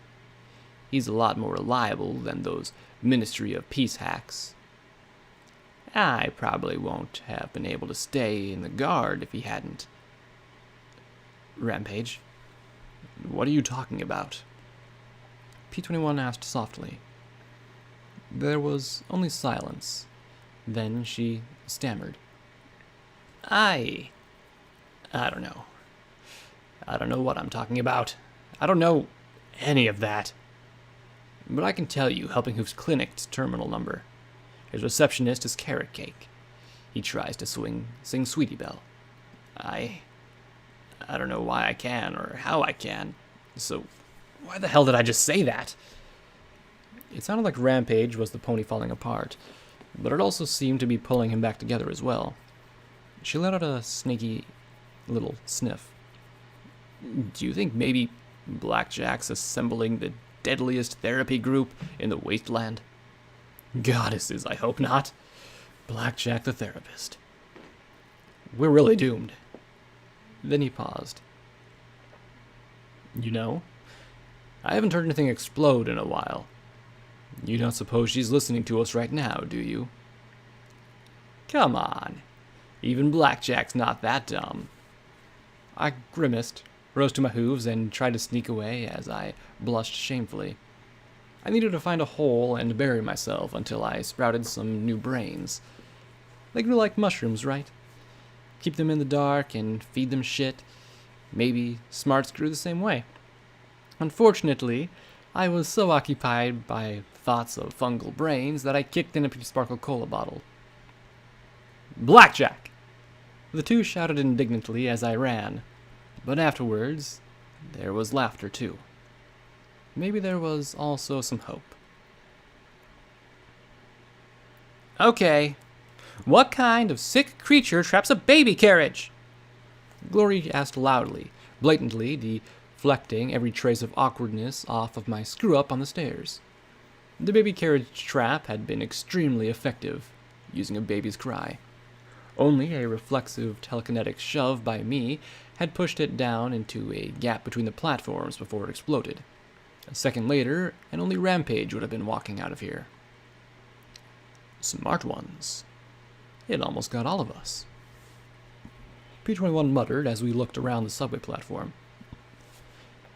And we also know that Perch was right. These sand dogs are sitting right atop a treasure trove of salvage to be able to set up traps like this. So where are they? They have to be here, I muttered. The subway station was clearly a home, or den of sorts. There were beds set up in the subway trains, a table with some recently opened cans of food on it, a radio playing DJ Pony, of all things. Were they out scavenging? Raiding? Lying in wait? I walked over to a table and looked at some busted-up energy cartridges. There was also a small smattering of ruby flakes. My eyes scanned the room, but my EFS came up blank. I trotted to a door marked Maintenance Access on the far side of the room. There was a blue bar inside. Hello? Is any pony there? I remembered we weren't looking for ponies. The maintenance space was filled with electronics and strange mechanical devices.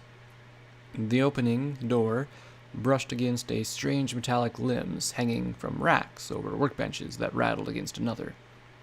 Under the tools sat neatly in order. On one workbench sat empty Sparkle Cola bottles that held a little stash of emeralds, rubies, and even diamonds. On one corner had a bed of filthy blanket covering it. I had to admit, I was tempted to take everything that wasn't nailed down. For some reason, somebody had taken a small plush rarity unicorn toy and turned it into a pincushion. It didn't look like there was much need for needles in a workshop like this.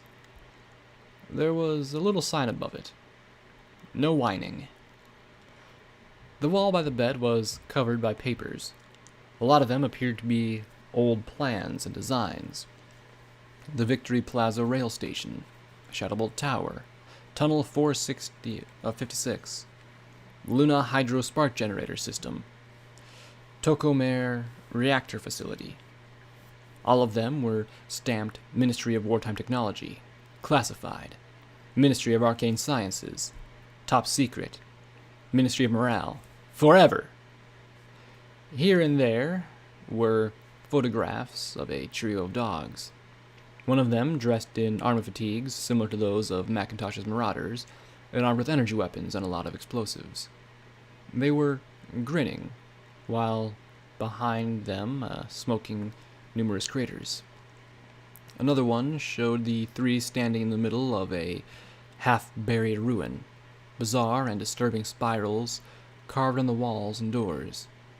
A third, this one grainy and black and white, showed a valley that possessed a stark kind of beauty to it. There were a few more here and there of individual dogs, and I was surprised by the sight of the dogs in some sort of eating contest with Twist, while Vanity looked on in disgust. The picture next to it had Twist sprawled out in defeat. The other interesting thing was the newspapers. Ministry of Arcane Sciences declares Pleasant Valley Relocation Act. Diamond dogs to be moved to appointed land outside Appaloosa. Ministry Mayor Twilight Sparkle invoked eminent domain to appropriate the Pleasant Valley mine works, and has started evicting the process of current inhabitants, beings known collectively as Diamond Dogs. Although the natives protested to relocation extensively, Princess Luna granted the royal decree and dispatched members of the newly formed Equestrian army to maintain peace in Pleasant Valley and surrounding communities like Olney. Twilight Sparkle said that she sympathizes with the Diamond Dogs, but that the needs of Equestria must take priority. Pleasant Valley is being designed a critical MAS research facility for the testing and implementation of radical and potentially hazardous spells, as well as the high-risk storage area for any potential byproducts. She assumes the Diamond Dogs that a new community for them will be founded elsewhere in Equestria. Another article caught my eye. Trail of Broken Diamonds. Military units supervised the relocation of the Diamond Dogs from Pleasant Valley this week to a temporary holding camp near Appaloosa. Units from the 1st Regiment were deployed from Hoovington and the 99th from Philadelphia to ensure that the Diamond Dogs' removal went smoothly. Despite their apparent submission, several Diamond Dogs took a futile and savage attack on the Ministry Mayor Twilight Sparkle. Their attack was foiled by a handful of troopers led by Big Macintosh of Ponyville, who quickly came to the rescue of Miss Sparkle and were able to subdue the attackers without casualties. Some critics have dubbed the relocation the Trail of Broken Diamonds, citing the unprecedented move to force non-ponies from their homes. Legal experts have pointed out that Diamond Dogs, being non-citizens of Equestria, are not protected under law. Ministry Mayor Rarity was quoted saying, "Oh, don't worry about those things. They're not like ponies or even zebras. As long as they have some gems for them to dig up, they'll be perfectly fine. Well, except for the breath, and the fleas, and the nails, and... oh, don't be started on their manners." Critics of the plan have pointed out the regions set aside lack sufficient clean food and water for the Diamond Dogs' population, and speculate they will return to their homes in Pleasant Valley. I looked at the picture with a very relieved and slightly amused Twilight Sparkle shaking the hoof of a slightly flustered Big Macintosh. Behind them were 2 rows of canine creatures walking away and carrying bags and sacks, or pulling wagons. Pegasi flew overhead with their guns trained on the canine creatures. Off to the side, Applesnack, Doof, and Twist were pinning 3 canines while Vanity tied them up. Hoofington, Golden Blood, to welcome Diamond Dog workers for reconstruction. And beneath it, Golden Blood, unfit for position. I saw one of the 3 from the second photograph shaking a hoof with a pale, sickly-looking unicorn. The canine, his vest ripped and patched, hardly looked happy about the deal. To be honest, neither did the unicorn. Golden Blood, once famous for his stirring Hoofington Rises speech prior to his collapse in the ruins of City Hall, has arranged for several of the strange Diamond Dog beings to be permitted to aid in the reconstruction efforts. The reconstruction efforts has stalled due to notably to the fact that the ponies are absolutely lousy at digging. Diamond Dogs possess a capability to dig that far exceeds what can be accomplished with magic and sweat alone. Employing Diamond Dogs is the difference between having Hoofington complete in 3 years or 30. A Hoofington native, Golden Blood has received increased criticism for diverting substantial resources to the reconstruction effort, and has drawn the ire of aristocrats across Equestria for opposing taxes to pay for the war. His recent comments about ending the war at any cost have drawn many to question his commitment to serving Princess Luna and the kingdom. Other questions his physical soundness after his injuries. I heard the faintest sniffs from beneath the bed, breaking me away from the article. Who hides under a bed? I knew who. Come on out, I said as softly as possible. I won't hurt you. It took about a minute before she emerged.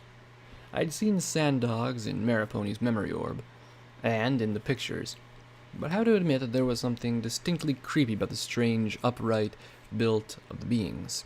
Its arms hung down almost to its knees when fully upright, but nearly reaching the ground as it slouched forward before me. A wet black nose sniffed constantly as she, unless diamond dog colts were in the habit of wearing dirty dresses, kept her eyes low. I was shaken by how thin she looked, but then she hadn't been stable feeding her 3 recycled square meats a day. Yes. Hungry? That got her to look at me, for at least 3 seconds. I fished around in my bag and came up with some cans of cram.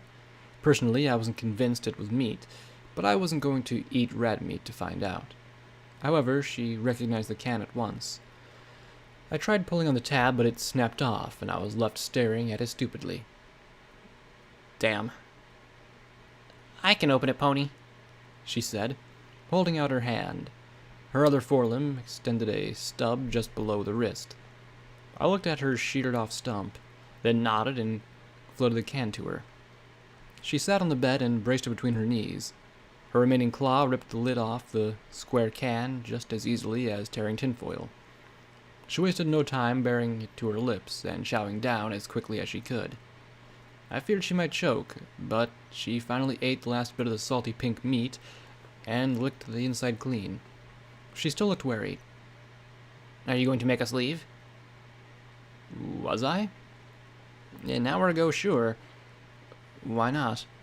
Help Riverside out by clearing out raiders and sand dogs. Now? No. No, I'm not. For some reason, that made her shake as she backed away from me on the bed with a whimper. Please don't kill me, she whispered softly. What? And that was as far as I got as a powerful hydraulic limb closed around my throat and lifted me from my hooves. I looked around at the magical cloak hiding him crackled away before my eyes. I stared at another canine. Through his pale gray creature seemed more machine than flesh. The green eyes were quite sharp, though, as they glared at me like a balefire blast. Go away, Pony. This is our home now. You leave or die. From the malice in his eyes, it was fairly clear he definitely preferred the latter. Metal teeth glinted from within the old graying gums, as the acrid reek made my eyes roll. He wore a faded and frayed collar studded with pale rhinestones, and there was a weathered dog tag that read, Rover. My first instinct was to try and blow his face off with magic bullets, but I took in just how much metal he had on his skull. My magic had lousy armor penetration, and I could tell he could pop my head like a can of cram if I couldn't kill him. I don't want to fight you. For some reason, that statement just seemed to piss him off more. Oh, then you want us to leave? Or you wish us to dig, or fight, or experiment on us? Or you just wish to whine at us? He snarled as he dangled me from his grip. Why not, ponies? Just leave us alone. I will. I didn't know. I'll take my friends and go. I don't want to kill you, I replied, and I really didn't want to die. Somehow he looked sour about that. But given how hungry he looked, I was glad he didn't add pony to the menu. He carried me out to the subway platform where more dogs were appearing from holes in their tracks, ceilings, and, for some, thin air. A few clearly had some sort of cloaking talisman built into their cybernetics. P-21 and Rampage were both pinned down physically, and Glory, who'd flown up into a vent in the ceiling, was kept pinned by small arms fire. Lacuna remained standing calmly behind her magic barrier with the minigun focused on the 3 largest and most heavily augmented dogs, driving them back with bursts of fire that sparked and rattled off their metal limbs. Fight's over. We're leaving, I shouted. Not yet. I almost got him exactly where I want him, Rampage yelled as she squirmed beneath one who sat firmly upon her. Fight's done, Rampage, I said as I glanced back at Rover. He looked decidedly sour, but set me down. Slowly, the combatants released each other, and I got a better look at the sand dogs. This was just like Riverside. There might have only been 2 or 3 dozen at the most, and even if these people were far stranger, there was no missing the signs of hunger, and the slat sides and thin limbs. Even their augmentations didn't seem to be working with as much power as they could. I saw one sand dog take the ruby flakes from the table and brush them into a little port on their limb. Instantly, the lights on the arm grew brighter. I glanced over at P-21 as he was released, then looked up at Rover.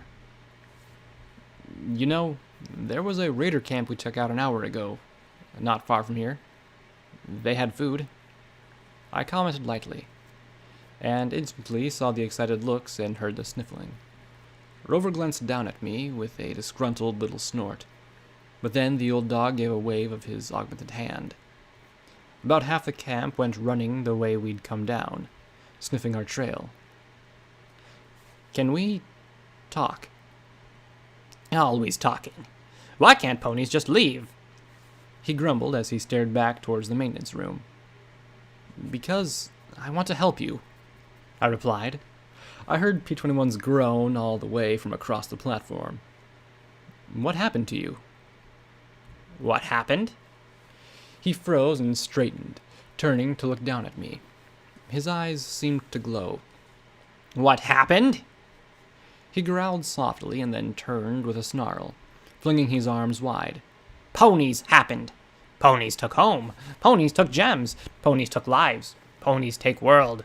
Ponies take everything. Ponies tell us to do this. Ponies tell us to go there. Ponies tell dogs shut up.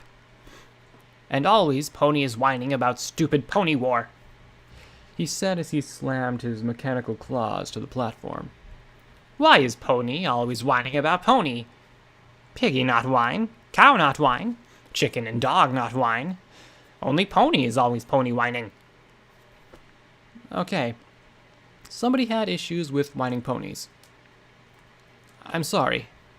I didn't mean to make you mad. Please, I just want to know how I can help you. Please. He said with a little snort as he looked at me with narrow eyes. Only one pony say please and mean it, but he just used dogs too. You mean Golden Blood? He gave a hiss. He came to us in desert, dry sandy grounds, no gem, only rock. Tunnel caves, in all time, not home. He asked us come to city, dig tunnels, play in gems. Say city home to all that help build. We come. We dig for ponies and he pay in gems.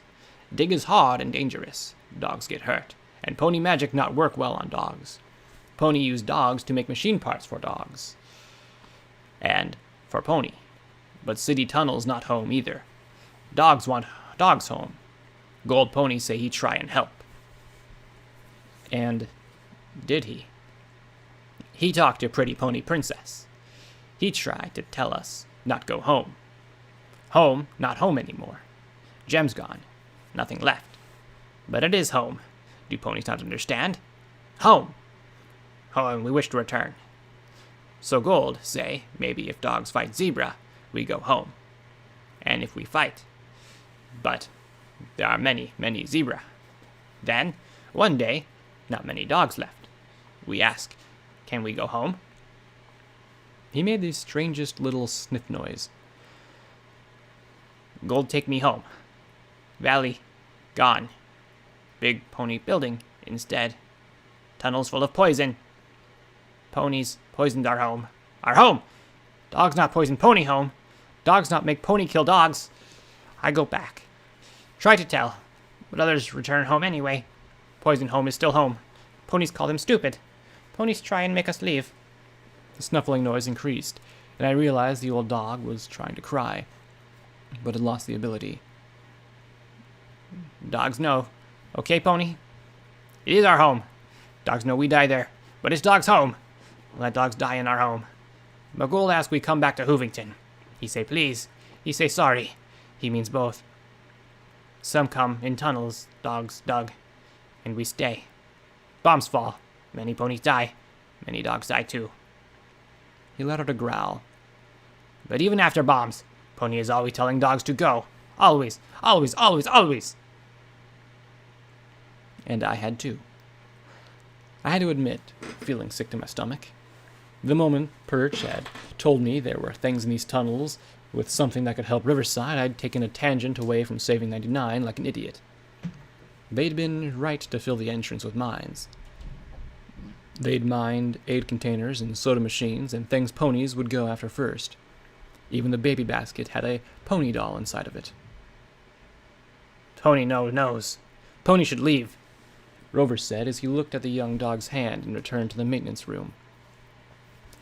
I sat down hard and looked over my friends and the dogs who had remained to watch us. Slowly, I stood and trotted back towards the still open door. As I knocked, I heard Rampage say to P-21, Told ya.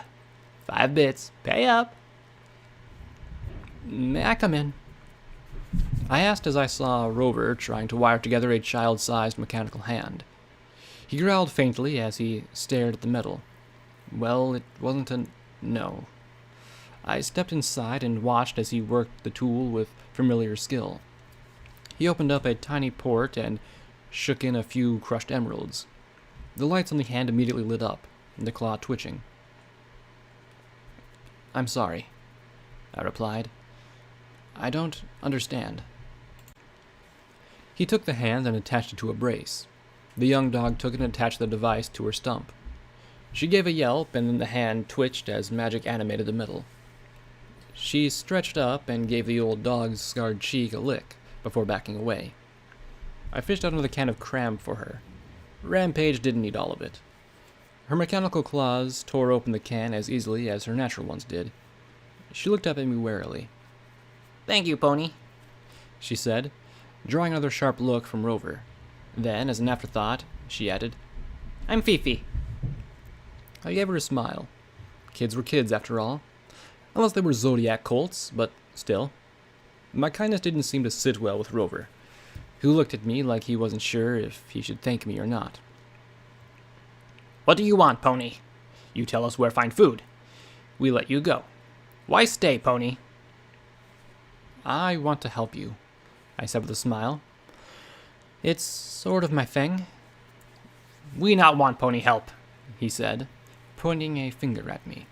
Pony help always hurt dogs. Always.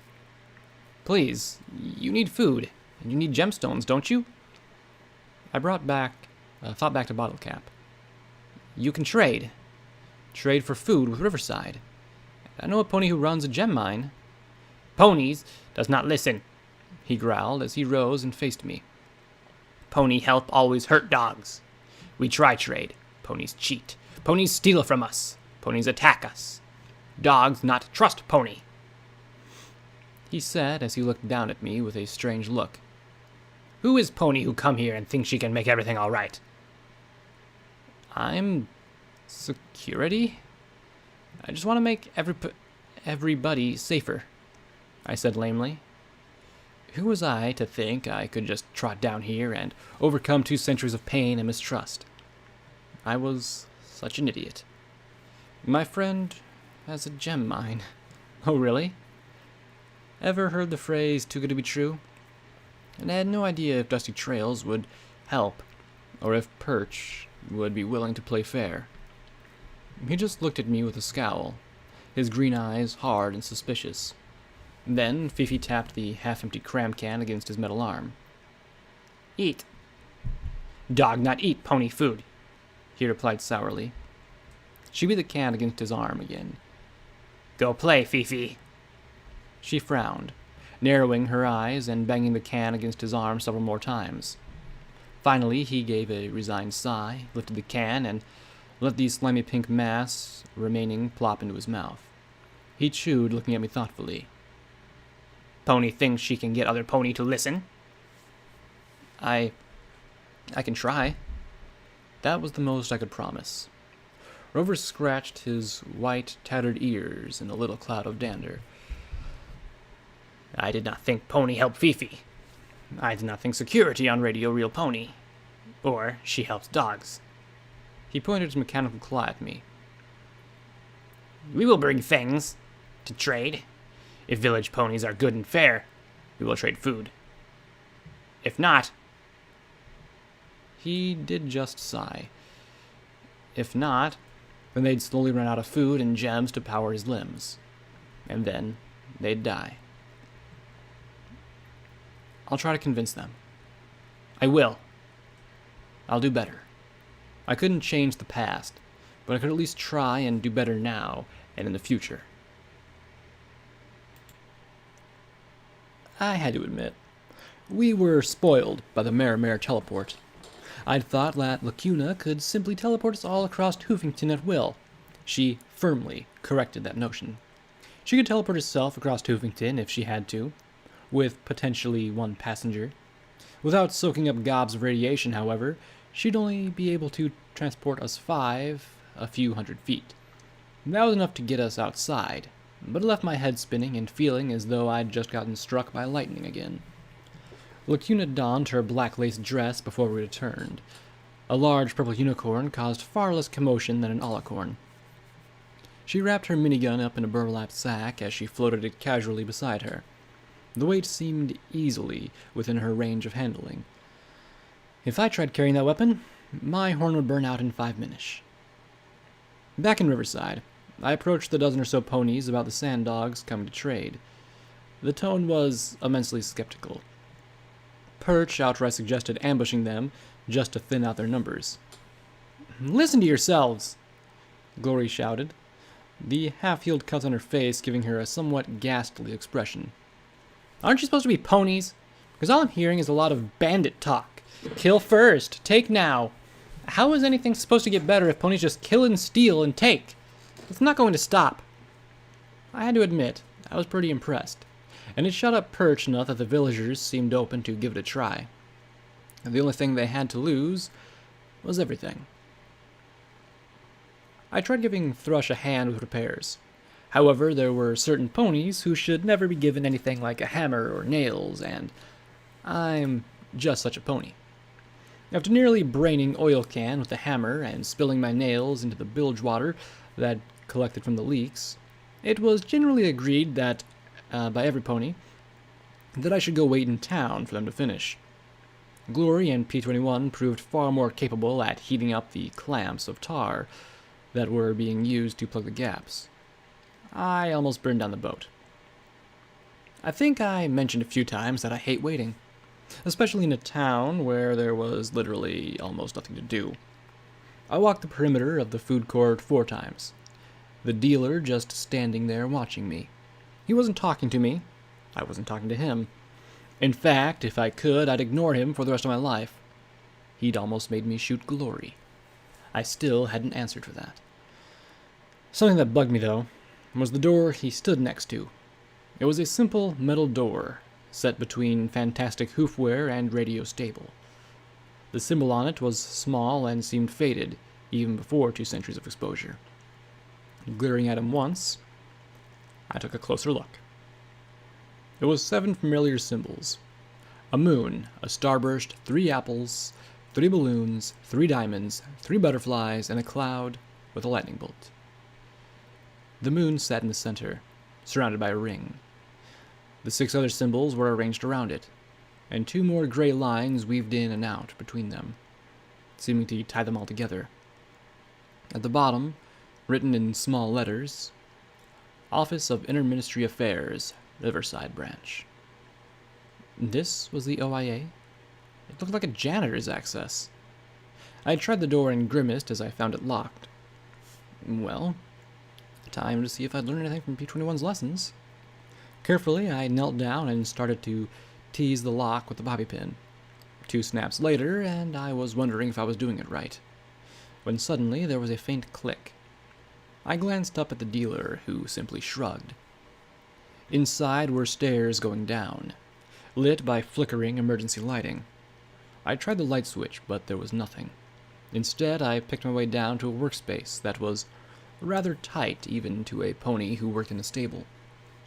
Papers were piled high on standard-issue desks amidst a few dead, dust-covered terminals. A few apathetic posters hung on the wall. OIA, we bridge the gaps, and how can we help today? The only one that caught my attention was the one that read, do better. There weren't any pictures of the Ministry mares. In fact, the pony who did decorate the walls was Princess Luna. Her expressions varied from stern to mischievous to knowing. I flipped through some of the papers at random. A memo from the MWT to the MOM about Spritebot interference with radio reception in Riverside. An MOI letter asking if a particular brand of magic insecticide talismans were being accredited to the MAS or the MWT. Was the MOP inspecting all the Stable Tech stables to make sure they were accessible to handicapped ponies? Clarification from the MOM asking if the Macintosh Memorial was going to be set up for Ponyville or Canterlot. A petition for the immediate inspection of the Yellow River Detainment Facility for health violations. Damn, if only it said where that was. As I read on, I got two impressions. One, the OIA was really boring. Really boring. In fact, my vision started to blur trying to keep interest in all this pointless paperwork. Really. Why would any pony care about whether Mr. Horse was a Hoofington native or if the MOI preserved any zebra artifacts evacuated during the reconstruction, or why Twilight Sparkle had missed an appointment in Hoofington's MAS hub? Who cared? But apparently, that was the OIA's job. And that led me to another thought. The OIA was everywhere.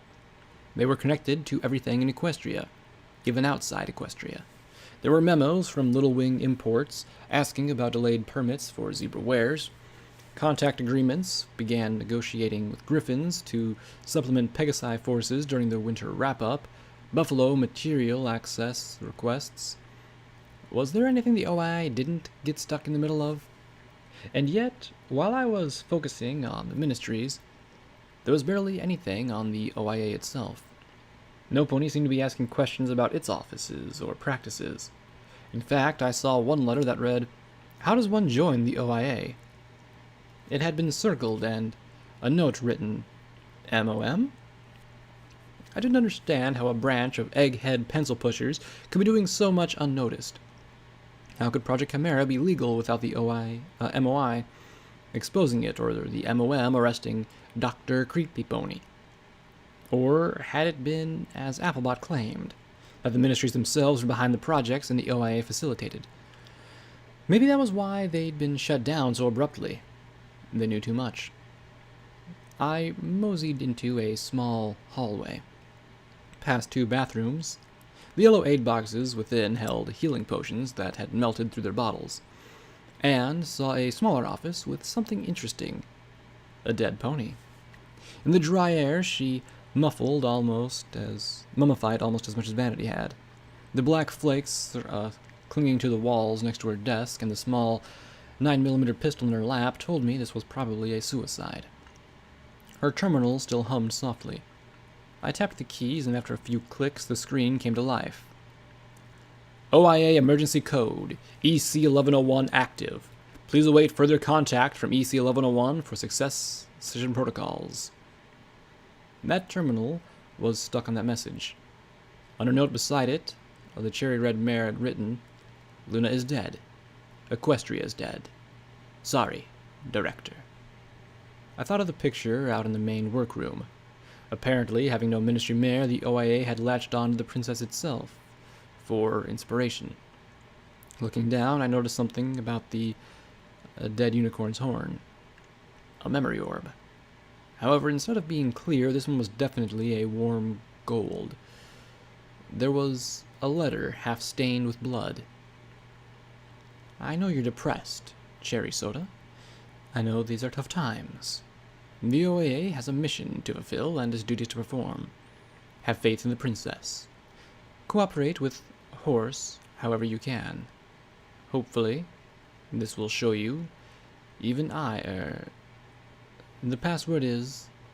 And of course, the rest of the letter was baked in blood. I screamed in frustration and stomped my hooves, lifting the letter with a scowl. Then I paused, looking at it.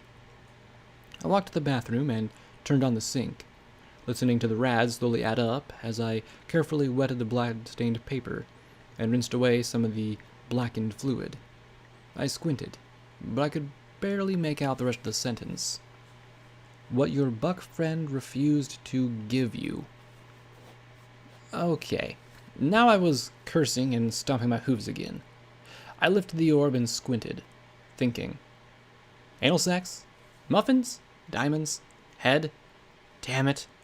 An answer! A foal? What? I took a deep breath. Okay. Think about bucks and mares as something outside Stable 99. What was something a buck gave a mare? Semen! Damn it, Blackjack! I tried to concentrate. Bucks and mares were different back then. They didn't try to schedule a time to do it. They certainly weren't forced to do it. They had relationships. And those relationships eventually became like Mr. and Mrs. Cake. And to do that, you had a wedding. But before you had a wedding, you had to receive a proposal. Oh boy. Some pony put this poor bastard out of his misery. The buck I was in lay on his side, and from the pain and lethargy in his body, he couldn't be long for this world. His insides bubbled with every breath, and he ached from horn to hoof.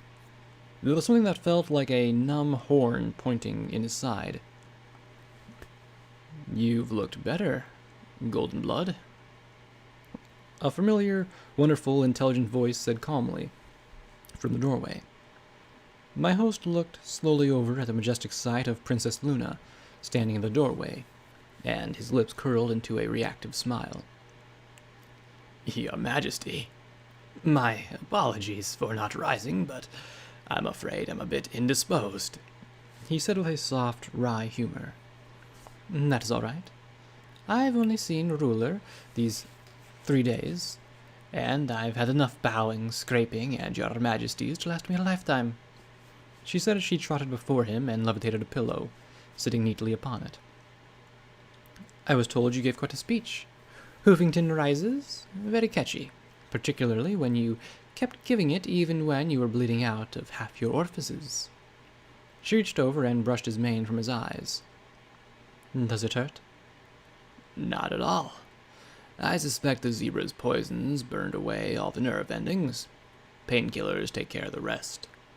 He lied boldly, and from the sympathy in her eyes it was clear that she didn't believe him. But they could both pretend and not think about it. So, to what do I owe the honor? I wanted to talk about Littlehorn. I felt Golden Blood deflate a little, collapsing against the mattress. Forgive me, Your Majesty. It's not something I can discuss. You were the only survivor, Golden Blood. What happened? What really happened, besides that what was in your report? I know you left something out. I can feel it. It's all there in my memory, Your Majesty. Every bit of horror, every monstrous moment. He took a breath like a bubbling kettle before he hacked up a wad of pink and spat it into the basin. It smoked. I know. But there was still something left out, something unsaid.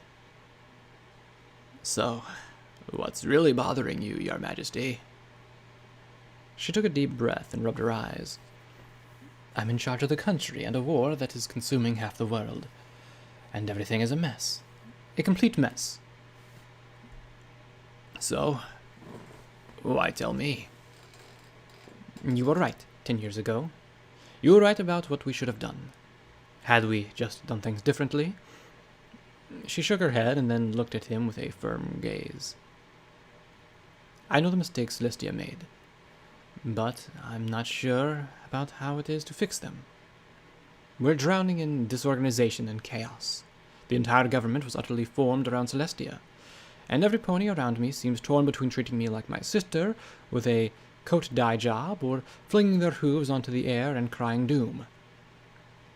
He closed his eyes, and I could just barely hear him humming something softly under his breath. And then he looked at her. You aren't Celestia. She gave him a wary smile. And Celestia was such an effective monarch because for 1,000 years the government formed around her. Every pony could anticipate her wishes, tell her what she needed to hear, do what she needed done. You are not Celestia. The moment the bureaucrats, nobles, and people realize that, this country is lost. You seem to know a lot about politics, Golden Blood, she observed. Most of the books I've read about the subject start and end with Celestia, and the so-called experts just seem to want me to grant them special favors than Celestia did. I spent a great time in Rome. Growing up, I read far more than is healthy. The zebras have far more robust political system for electing their Caesar, he said with a groan as he paused, and coughed that wet, retching noise. She looked down at him and then asked softly, What do you think I should do, Golden Blood?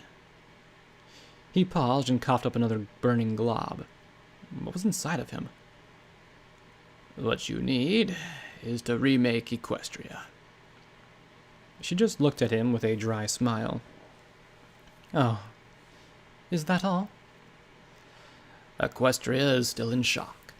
Between Little Horn and Hoofington, the entire country is in paralysis. When it wears off, it'll be too late to act. If you announce a reformation, reorganization, reconstructing something, it will give ponies hope in change, confidence in audacity, refuge in the knowledge that you're going to act.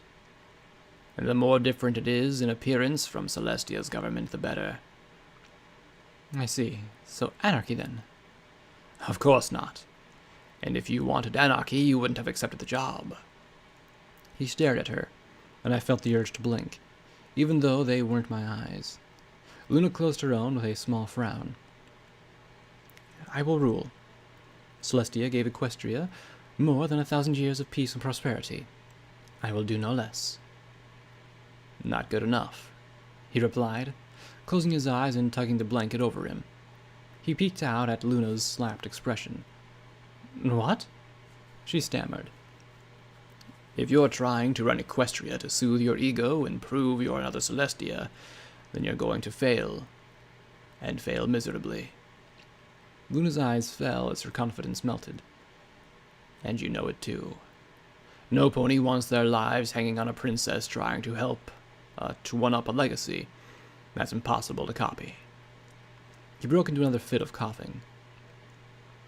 No one's ever said that to me before, Luna muttered, looking a little shocked.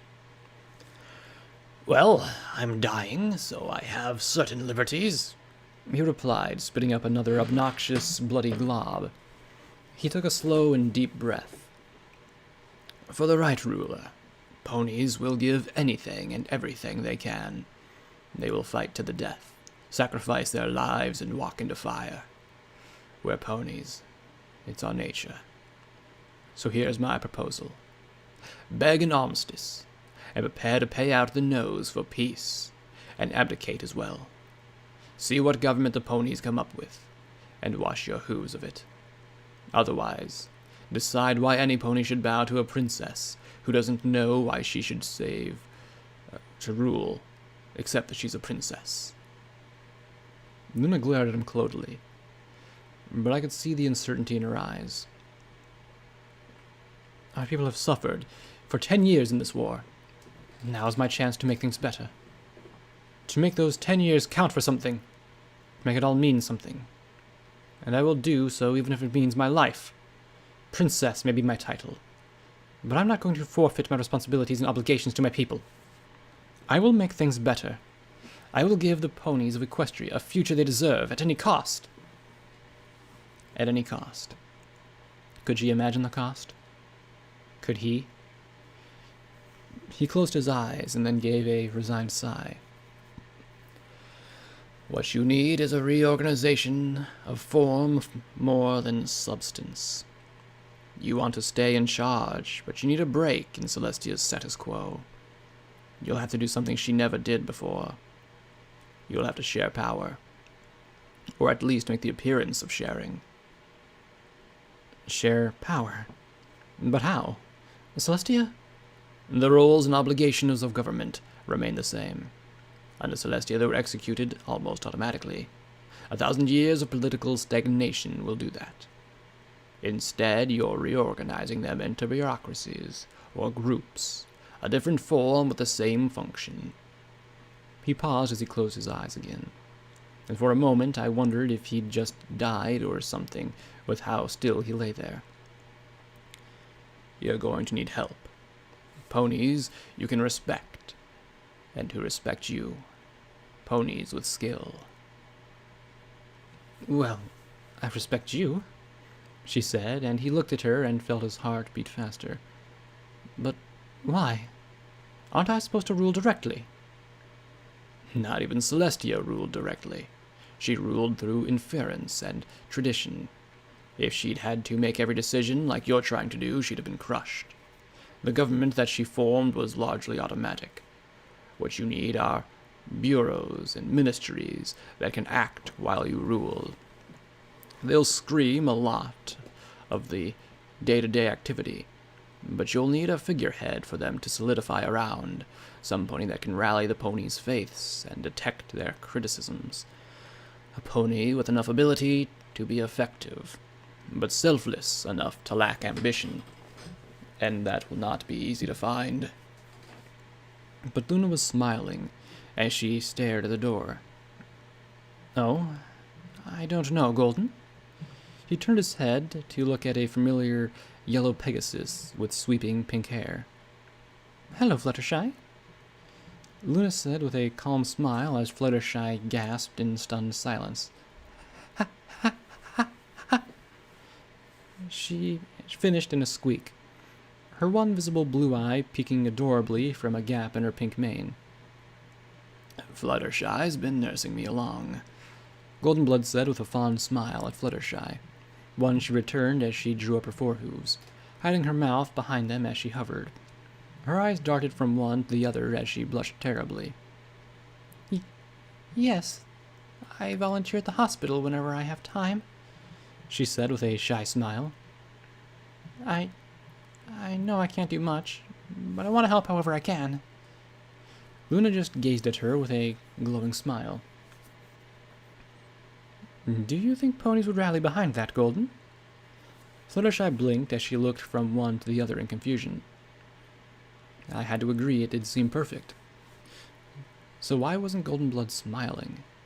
He spoke softly, in a near-death rasp. I suppose they would, Your Majesty. Thank you, Goldenblood. You've given me a lot to think about. In fact, you may have just saved Equestria, she said as she reached down and touched his side. A wash of magic poured through him, and he gave a spasm.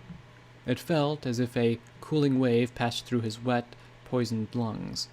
Suddenly, he was able to take a deeper breath, with only the barest hints of a wet rattle.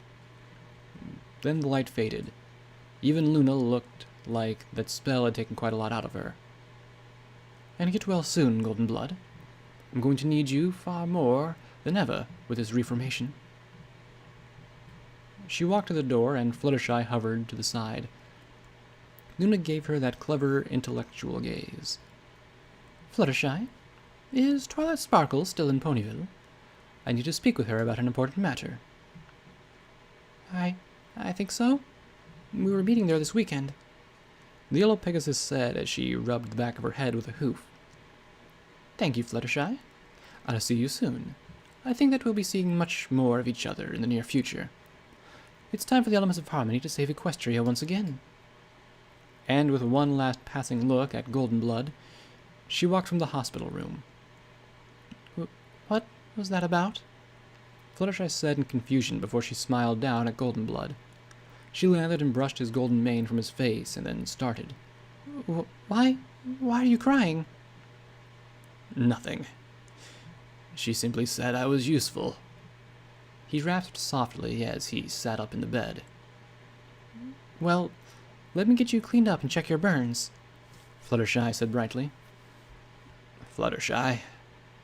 He closed his eyes, but I could feel these few slow tears inching over his face. Yes, Golden? I'm so sorry. Coming out of that, I felt as though I were flying through the air, a hiss filling my ears. Still, I couldn't help but remember something Watcher told me. I know ponies whose fucked-ups killed millions. I'd just seen such a fuck-up. Goldenblood had given advice to Luna, that she then took and applied to form the Ministries, and Goldenblood had been horn-deep in it, apparently. And I blinked as I stared out at the river before me, the water flashing past my dangling hooves as I hung off the bow of the seahorse, my back hooves tied to the railing. I screamed, waving my hooves wildly as we flashed across the storm-gray waters. Okay, she's awake now, Glory yelled back, waving her hooves. Get me off this thing, I begged. I will never, ever go into a memory orb alone where my friends don't know where I am. Ever, okay? I muttered for the 10th time as Glory and Rampage lay atop me, pinning me to the rear deck above the captain's wheel. Rampage was definitely getting heavier. Glory thumped her hooves on my head. You better not. We were ready to go 5 minutes after you left, but suddenly we couldn't find you anywhere. Lacuna finally magicked up a spell to find you. Then you were out when we could really have used you clearing out the Hoofington Bridge. So, what do you say again? I'll never, ever go into a memory orb alone where my friends don't know where I am. Ever, I replied with a grumble. Apparently, while I'd been in La La Land, the Seahorse had to pass under a bridge that a slew of Reaper washouts had managed to take over since the boat passed upriver. Unfortunately, they'd had a missile launcher. I'd missed out on the fun of teleporting up and wiping most of them out. On the plus side, though, we'd added to my store of ammunition and the odd weapons for resale. Glory finally decided that enough was enough, and climbed off of me. I shoved Rampage off as I looked around with a bruised pride. Actually, what pride? I'd been an idiot trying to get into the orb alone in the first place. I knew it. This was just my friends letting me know how much I'd scared them. Still, I wish you could have seen it. Luna and Goldenblood coming up with the idea for changing the government, and Luna laying the foundations of the Ministries.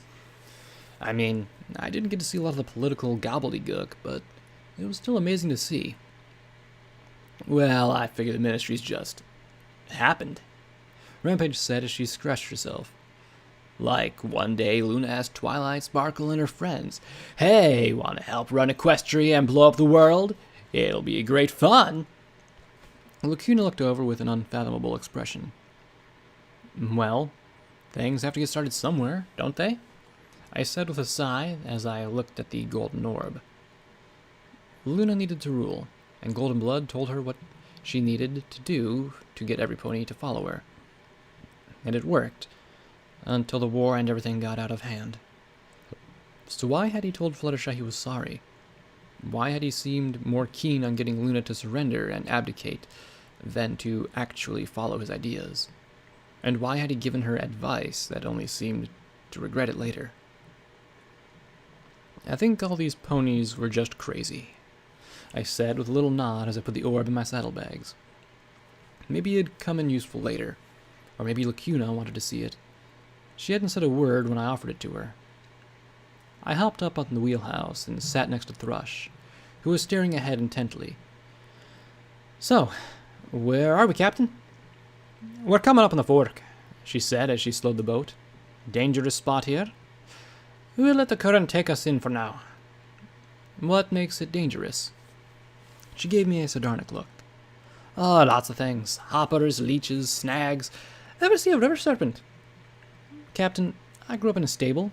I hadn't even seen clouds until 3 weeks ago, I reminded her as I looked ahead.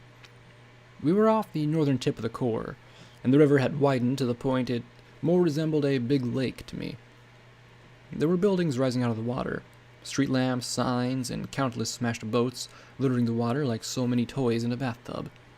We passed by a large barge, bleeding rusted rainbows from the mountain of barrels stacked on its deck. Past that, a large sky wagon made a bridge between two apartment buildings, standing like tall, lonely islands. "What caused this?" P-21 asked, covering his nose with a hoof. The water reeked of iron and worse. Balefire bombs? "Landslide," the captain said simply, putting a hoof between the buildings on the north. "Used to be a bluff overlooking that river. In the attacks, the entire slope gave way, blocked half the river. There used to be a lot of water traffic, too. All these boats and barges just float about and got snagged up in the flooded ruins. There's a community, flotsam out there, but I think we'll avoid it tonight unless we have to." She looked at the scummy buildings rising around us. "Why's that?" I asked curiously. "One, because I really don't want to get my bolt stolen in the night. 2, because I don't want a security pony to ride out and try to save the helpless poor fishes. And 3, because they have explosives in the waters and I don't want to get blown up just to give you a shooty look." Again, with the shooty look. I needed to see this look. "Fair enough," I admitted, curious about Flotsam and also curious about what had happened in Riverside. Thrush separated watches, putting one of my friends with one of her crew. We found a building that had an intact roof and carefully pulled through the fallen wall. Oil Can got out a bucket and put in a few pieces of wood, and Thrush ignited it with a spell. It must be so nice to not be a one-trick unicorn.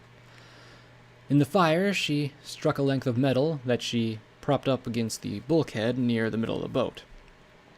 "What's that for?" "Leeches. Don't shoot if you see one. Just give it a few stabs till it goes back into the water. If you see something that looks like a big frog, shoot it if you have to. And if you see 2 really big eyes and a mouth the size of the boat, do every pony a favor and keep quiet so we can die peacefully in our sleep," she said with a wink. "You watch the front of the boat, I'll watch the back." She levitated an egg timer, cranked it for 2 hours, and settled back against the frame as the rest went below and closed the hatches. Thrush and I wrapped ourselves in blankets as the vertical cloud of insects seemed to rise from the water and seek out every uncovered inch of pony flesh. The smoke from the fire in the buckets seemed to keep them away a little, but I was smacking my hide raw with magic trying to swat them all away. Thrush didn't seem bothered by them. "So, Thrush, why'd you say you killed your dad?" I asked as I looked at the dark walls of our shelter, glad my eyes could peer through the shadows. "Boy, you sure know how to slide into a conversation topic, don't you?" Thrush said after a moment.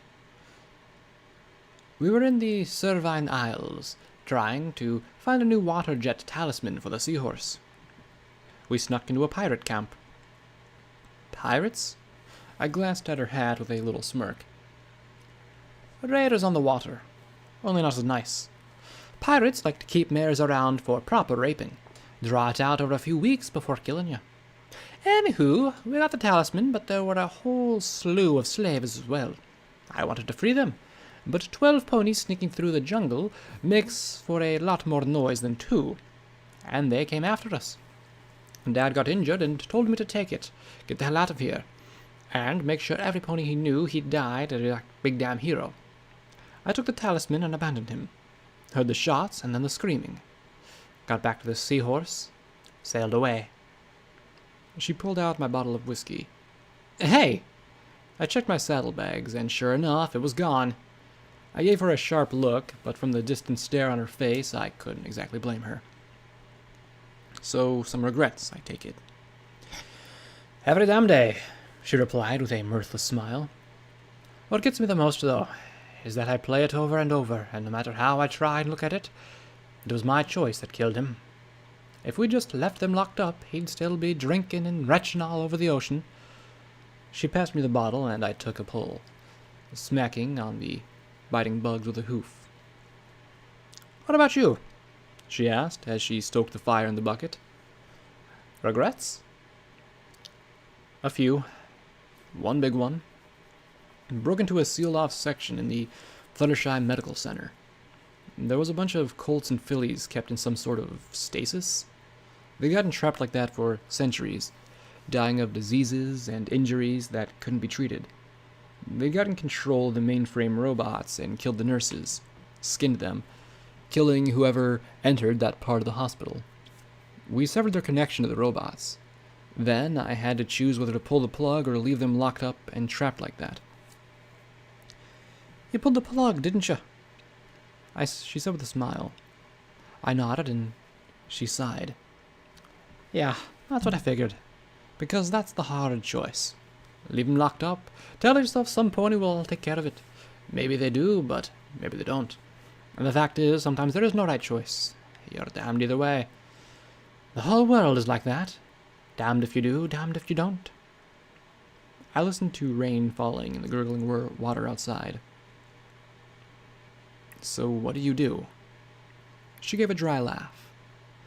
"Say fuck it, and go on living either way. 'Cause part of living is being damned, and if the only way to get out of it is to stop living." I thought about Priest and the Crusaders, Bottle Cap and Dusty Trails, and even Caprice in her sick way. Yeah, each one of them had screwed up, somehow, but they kept going on.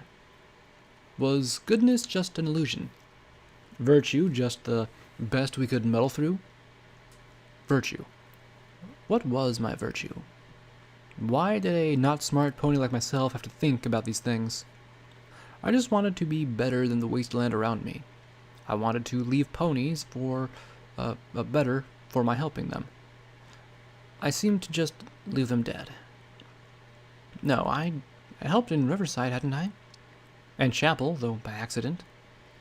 I'd keep helping if I could. I'd find out where EC 1101 was supposed to go and turn Hoofington around in the process. I could do it. I had to. If I couldn't, then I'd really and truly be damned. I was staring out at the front of the boat when I noticed it.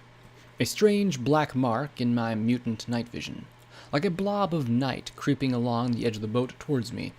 Somehow I couldn't move or think as the shapeless mass undulged closer and closer to my hooves. It was like a black, shiny, pony-sized thing crawling towards me for succor. The mass of darkness was a thing from my nightmares, and as I stared at the pointed, tapered end of it, it lifted and opened. Dozens, perhaps hundreds, of hooked teeth glistened as it oozed its saliva from the tip.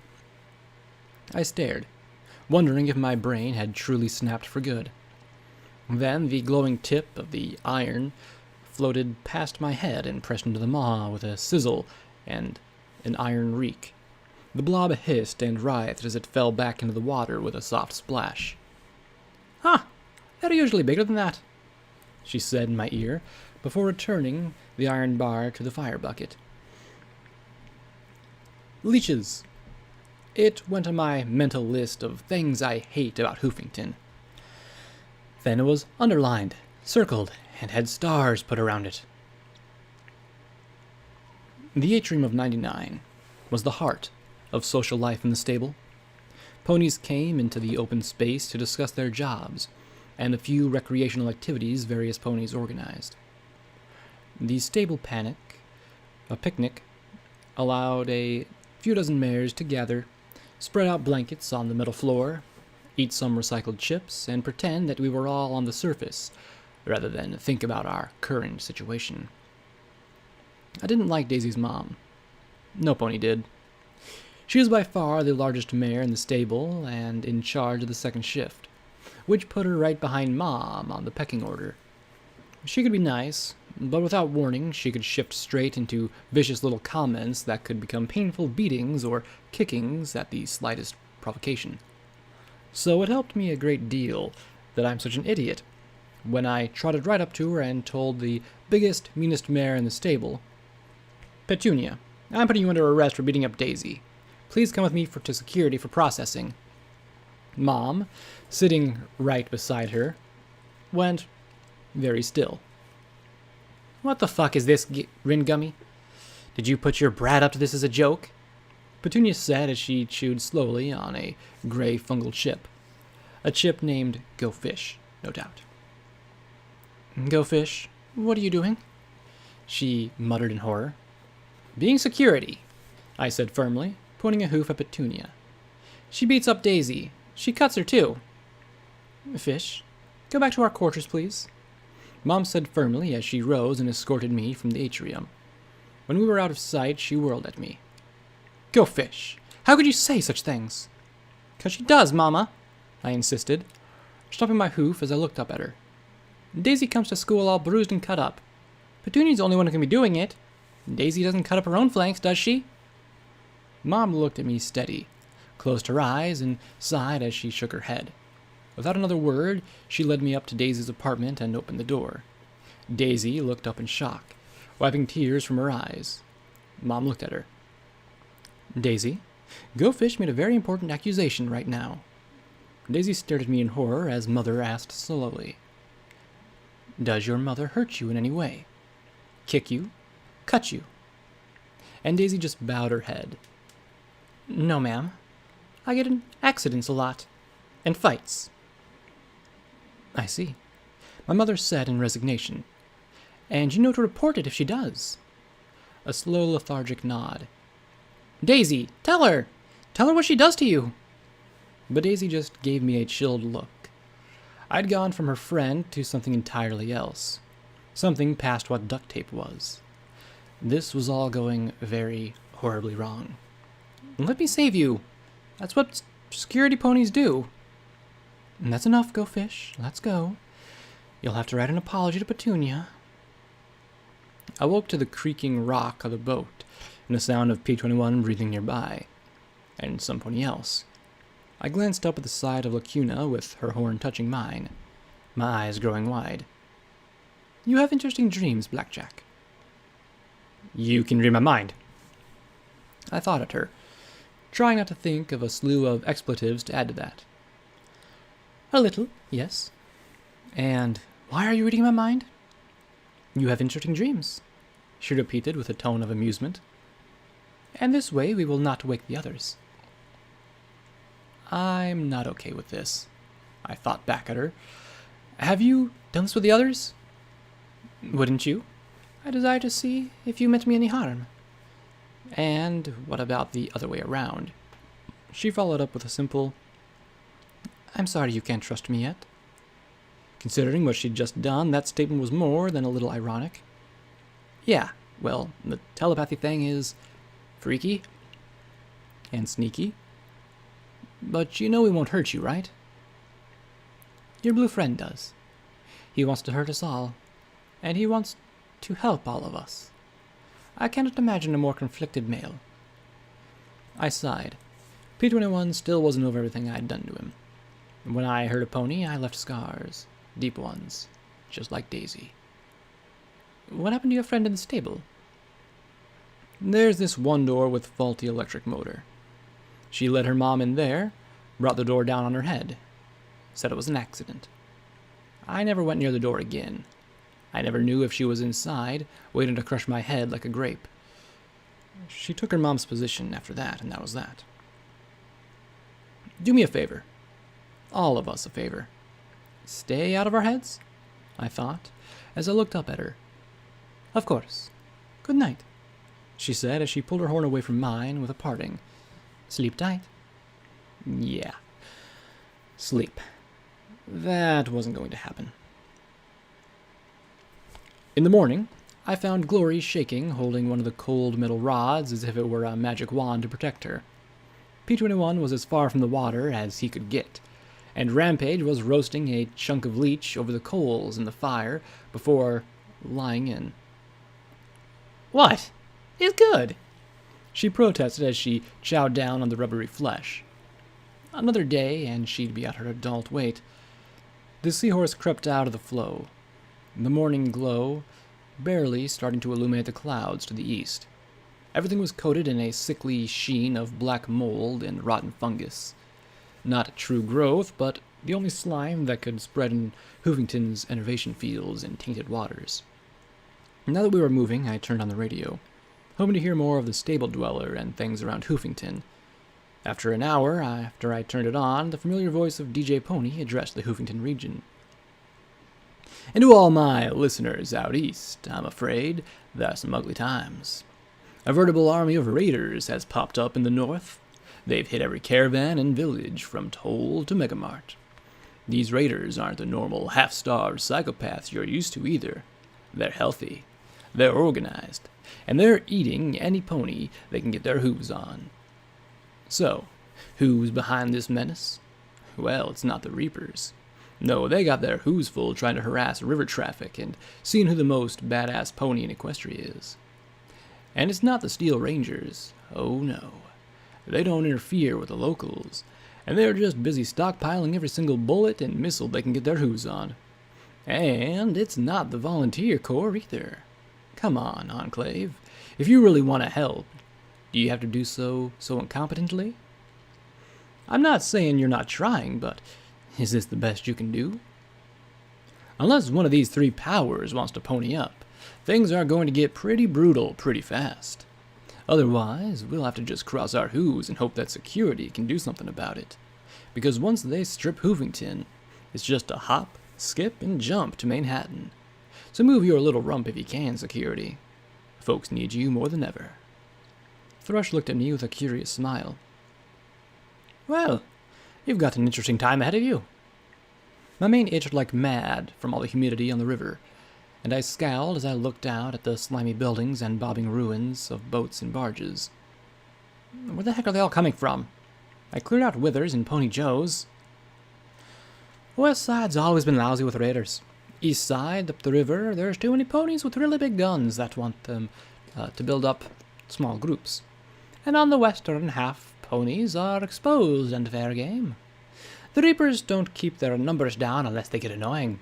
Heck, half the bandits and raiders in the hoof seem to join up with the raiders. Thrush slowed and gave the barge, covered in giant frogs, a wide berth. My guess is an entire village ran out of food and went raider. Not sure who it could be, though. There's a lot of little squatter villages here and there.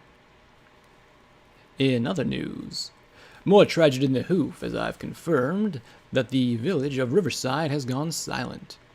There's no activity in the community at all. No bodies either.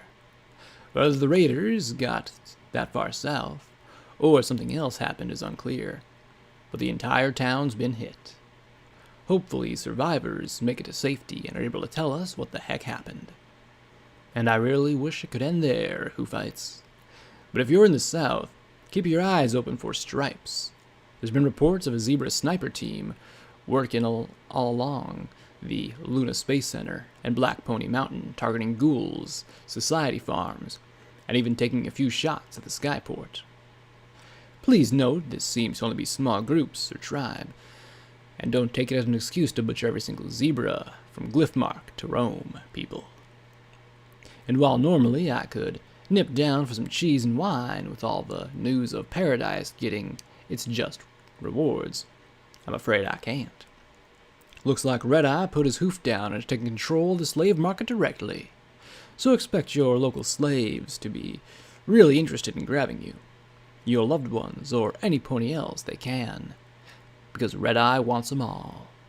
No word on what happened to Ulcery, but it's my grudging regret to report that Redbeard was impaled on his own radio tower.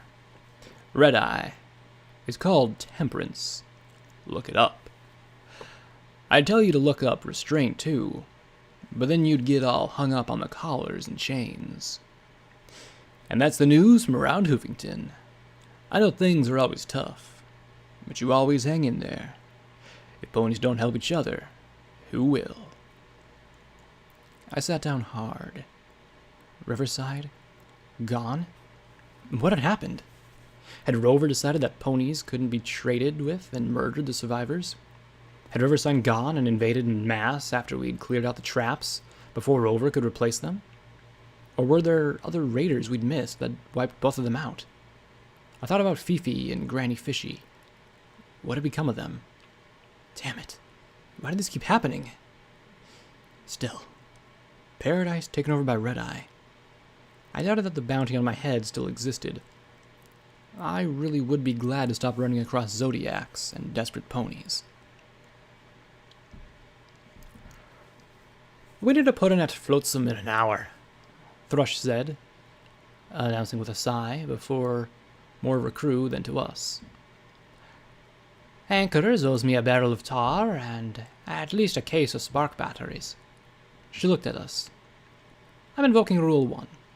You go wander around Flotsam, and I'm leaving you there. This isn't like Riverside. Half the ponies here will shoot you in the back and claim they found you in the river. The other half will shoot them in the back. So just wait here. Tarboots and I'll be back straight away. I blinked. Why was every pony looking at me? What? Skimming along the water, we approached what looked like just another logjam of wrecked barges and ships, except that these looked even more mangled and twisted. It wasn't until we got closer that it became clear that these weren't an accidental mashing. 2 barges had been welded together into one immense platform, and dozens of cargo containers had been converted into rusty shacks. 4 large cranes trailed in the river, and there were countless nets and smaller cables dangling in the water as well. As we pulled close, one of the nearest cranes lifted a massive metal claw, spraying water and mud and dumping the entire mass onto the open deck. The claw moved away, and half a dozen ponies began to pick through the sludge for anything of value. It didn't seem like a very good idea, but I saw them go immediately for yellow medical boxes, ammo crates, and any remotely valuable pieces of scrap.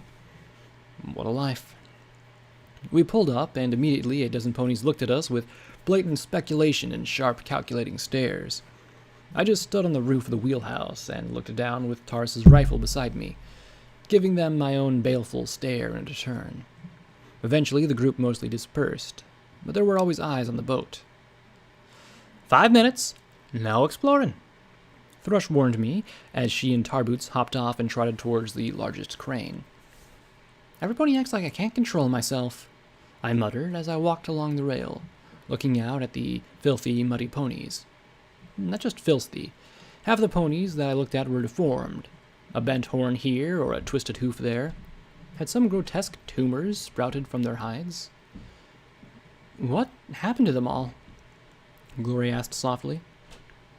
Taint, Oil Can replied simply. It's in the water. There's nothing to eat, but things that live in the water. They absorb the taint, and it gets transferred to any pony who eats them. All of us glanced at Rampage. She blinked. What? I just got disintegrated. If taint can still mess with me after that, then find me a great big barrel of the stuff, and we'll see if I can die from it. She had a point. I suppose if she got too mutated, she'd just walk towards the core and come back fine. Then there was a sound of yelling and screaming. A colt had apparently found a sealed gun case and had pulled it free of the mass. A larger, scraggly mare was taking issue with his find and lifted her hooves to beat on him as he hugged it for dear life. Okay. Not exploring, I said as I started to rise. Just going to kick some ass. You can't, Seabucket said as she grabbed my hoof. Oil Can added gravely. You'd make yourself free game. And us too. I grit my teeth in frustration. Then there was a jerk that made the whole boat rock, and I blinked as I looked around for the source. Rampage was gone. She landed like a candy cane-striped meteor on the back of the mare, knocking her flat on the deck beside the terrified colt. Aggravated assault on a minor, she yelled as she cupped the back of the mare's head with her hooves and slammed her face into the deck. Premeditated full abuse. She slammed again. Resist and arrest! And a third smash finally made the mare spasm, her face covered in blood as Rampage stood and snarled at the crowd. Who feels like being an accessory? Apparently they all did. Rusty spars of steel, hooked poles, jagged blades, and baseball bats materialized in the crowd around her. I stared as I watched her cutie mark swirl into that strange zebra glyph as she rose onto her back hooves. They surged en masse, but with a hop she jumped clear over the ledge, ending. Then, she was a one-pony wrecking machine. Her hooves seeking joints, ribs, and necks of her enemies. I'd seen this kind of fighting before, in static pictures of fighting techniques. These moves were the light side of Fallen Caesar technique, fighting with restraint rather than to kill. And if she could kill with a tilt of her hooves from flat to point, just that, and her hooves would be going through her enemies rather than bruising ribs or spraining joints. Her red stripes seemed particularly brilliant as she moved through them like an avalanche. Ponies on the cranes were rushing out now with high-powered rifles, but any fight that was left found itself sprawled out on the deck. Just like that, any pony who had a problem with Rampage left rather than face her glare. The colt had released the fallen gun case and now shook the fallen mare. "Mama! Mama!" I saw the skull forming like it was rising from the depths. I saw the smile on her lips. Fuck. No. One shot fired, passing under her ear, the hollow point tearing off half her face as it exited. Floating the rifle, I advanced as she fell over, keeping the barrel on her. When she regenerated, I fired again, and again, and again. The entire village stared in shock as I repeatedly blew her brains out. "Will some pony get this kid and his mom out of here?" I shouted, and then fired as she started to rise. I did not want her to make me deal with a murderous pony using Fallen Caesar style on me. Some ponies got their wits together enough to drag both kid and mother out of sight. Some other scumbags snagged the gun case. I hoped it was loaded with armed grenades. Finally, we were alone in the center of the large area of no pony wanting to look at the crazy mares. Rampage just lay there, and I watched as the skull seemed to distort into a swirl. "Thanks," she muttered as she sat up and looked at the red and gory smears across the rusty deck. "Ah, what'd I do?" "Rampaged, and thank goodness without her armor. Do you remember? Some cunt hit a kid, and I think I was going to, arrest her." She blinked at me owlishly before nodding. "Yeah, I think that was it. Then it got all fuzzier and fuzzier." "Freeze! Don't fucking move!" Two unicorns shouted as they pointed rifles at the both of us. "No pony disrupts salvage operations and floats them."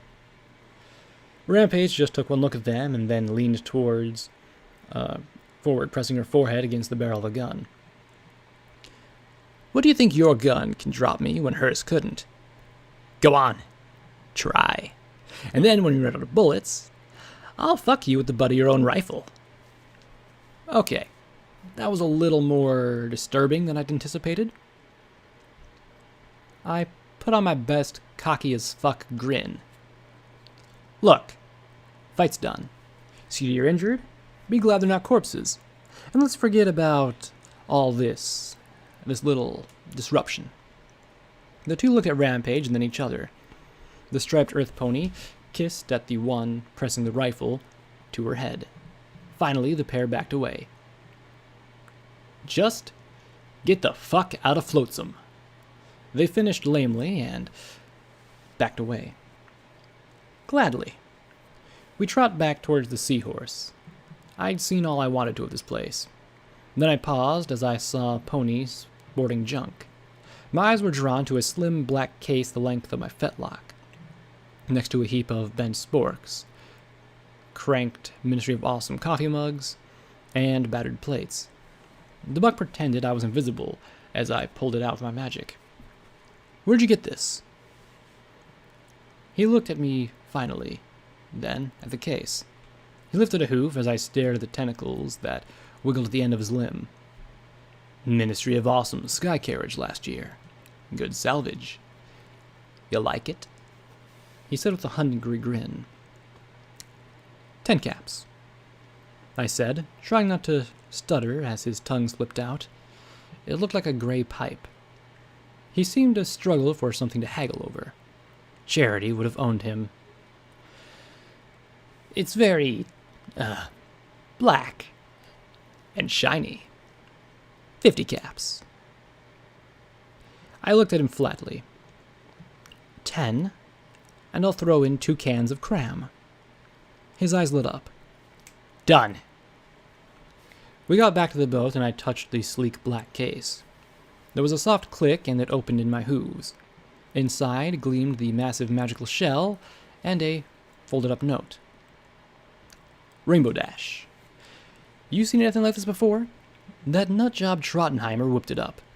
Does it have anything to do with the work he does for you? I carefully slipped the silver bullet into my packs.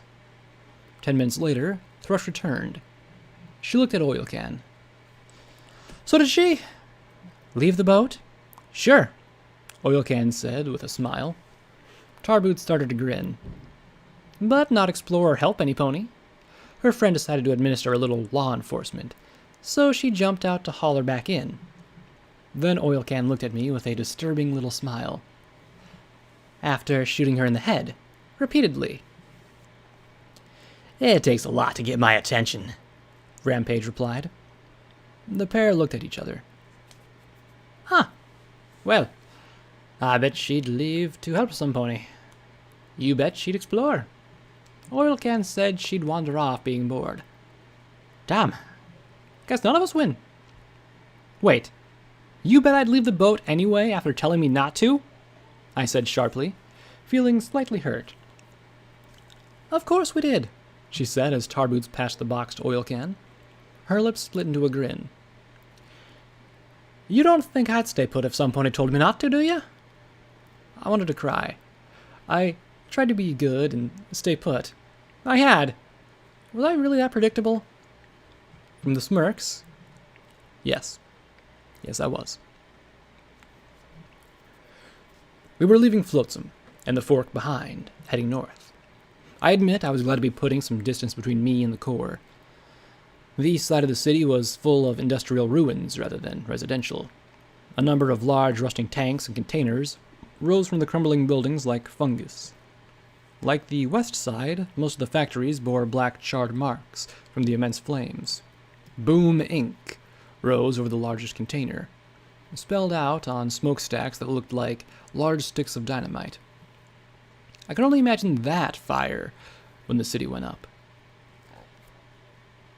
The river was carrying us north, towards a gap between 2 hills connected by a concrete arch. Okay. If we can make it past Zenith Bridge, we should be okay, Thrush said as she looked up at the structure. And there's a problem with that, isn't there? I asked as I looked through the binoculars. Both sides of the bridge had been fortified with trailers, slabs of concrete, and sandbags. On one side was a black pony skull with a red flag. On the other side's flag had a half apple with an inlay of 3 magical sparks, ringed by gears, held by crescent-shaped wings and overlaid by a sword of war with a mouth-brace hilt. The Reapers and Steel Rangers both contest the bridge, and neither side is so short on ammo that they won't take shots at us down here. It can likely get hairy at times, since both sides have missiles. She sighed. Usually we pass by night, but that's 8 hours from now. So, I rubbed my chin. Just speaking hypothetically here, if something exploded on the Reaper side, they'd be more inclined to shoot at Rangers than us, right? Thrush nodded with a smile. Yeah, we've done that before, but we don't have any missiles. She looked again and scowled. Shit, they spotted us. Probably waiting for us to get in range now. They were looking at us and each other. Maybe that meant they wouldn't be looking up. I looked at Glory. Thrush looked at Glory. She gave a nervous little smile. What? Why are you both smiling at me like that? 5 minutes later, the Seahorse barreled past the bridge as Gatling guns hummed, missiles exploded, and grenades popped in rapid succession. And to think, all of it was due to 1 grenade dropped by 1 Pegasus. Only 1 missile streaked down at us, but we powered past it as it blasted a pillar of foamy water behind us. 2 minutes later, and we were clear, and the Reapers and Rangers were still busy himself with pounding away at each other. Glory fluttered to the deck, looking back. Oh, I hope no pony gets hurt. Given that they were both using missiles, I wasn't counting on it. Look at it this way. They can stop firing anytime they like, Thrush said with a grin as we powered down the river to the north. From the rattling of guns and the boom of missiles, that wasn't going to be anytime soon. Toll was the last bridge crossing the river. Much lower than the zenith span, it had a section that rotated in the middle and allowed ships to pass on either side. That center span held the village nestled right at the top of the powerful drives that moved the bridge. Fortunately, it was open, and the seahorse just powered past with a wave at the scowling ponies whom I was sure did not like getting cheated out of payment. The bridge past the turnstile to the west showed recent battle, though, and some of the craters were still smoking. With the last obstacle out of our way, we powered down the last mile of river and into the sea. I'd never seen the sea before. Never imagined it. Never could imagine it. Not even from the little gray pictures in books I was too bored to pay attention to. A great leaden sheet of rolling water stretched as far as my eye could see.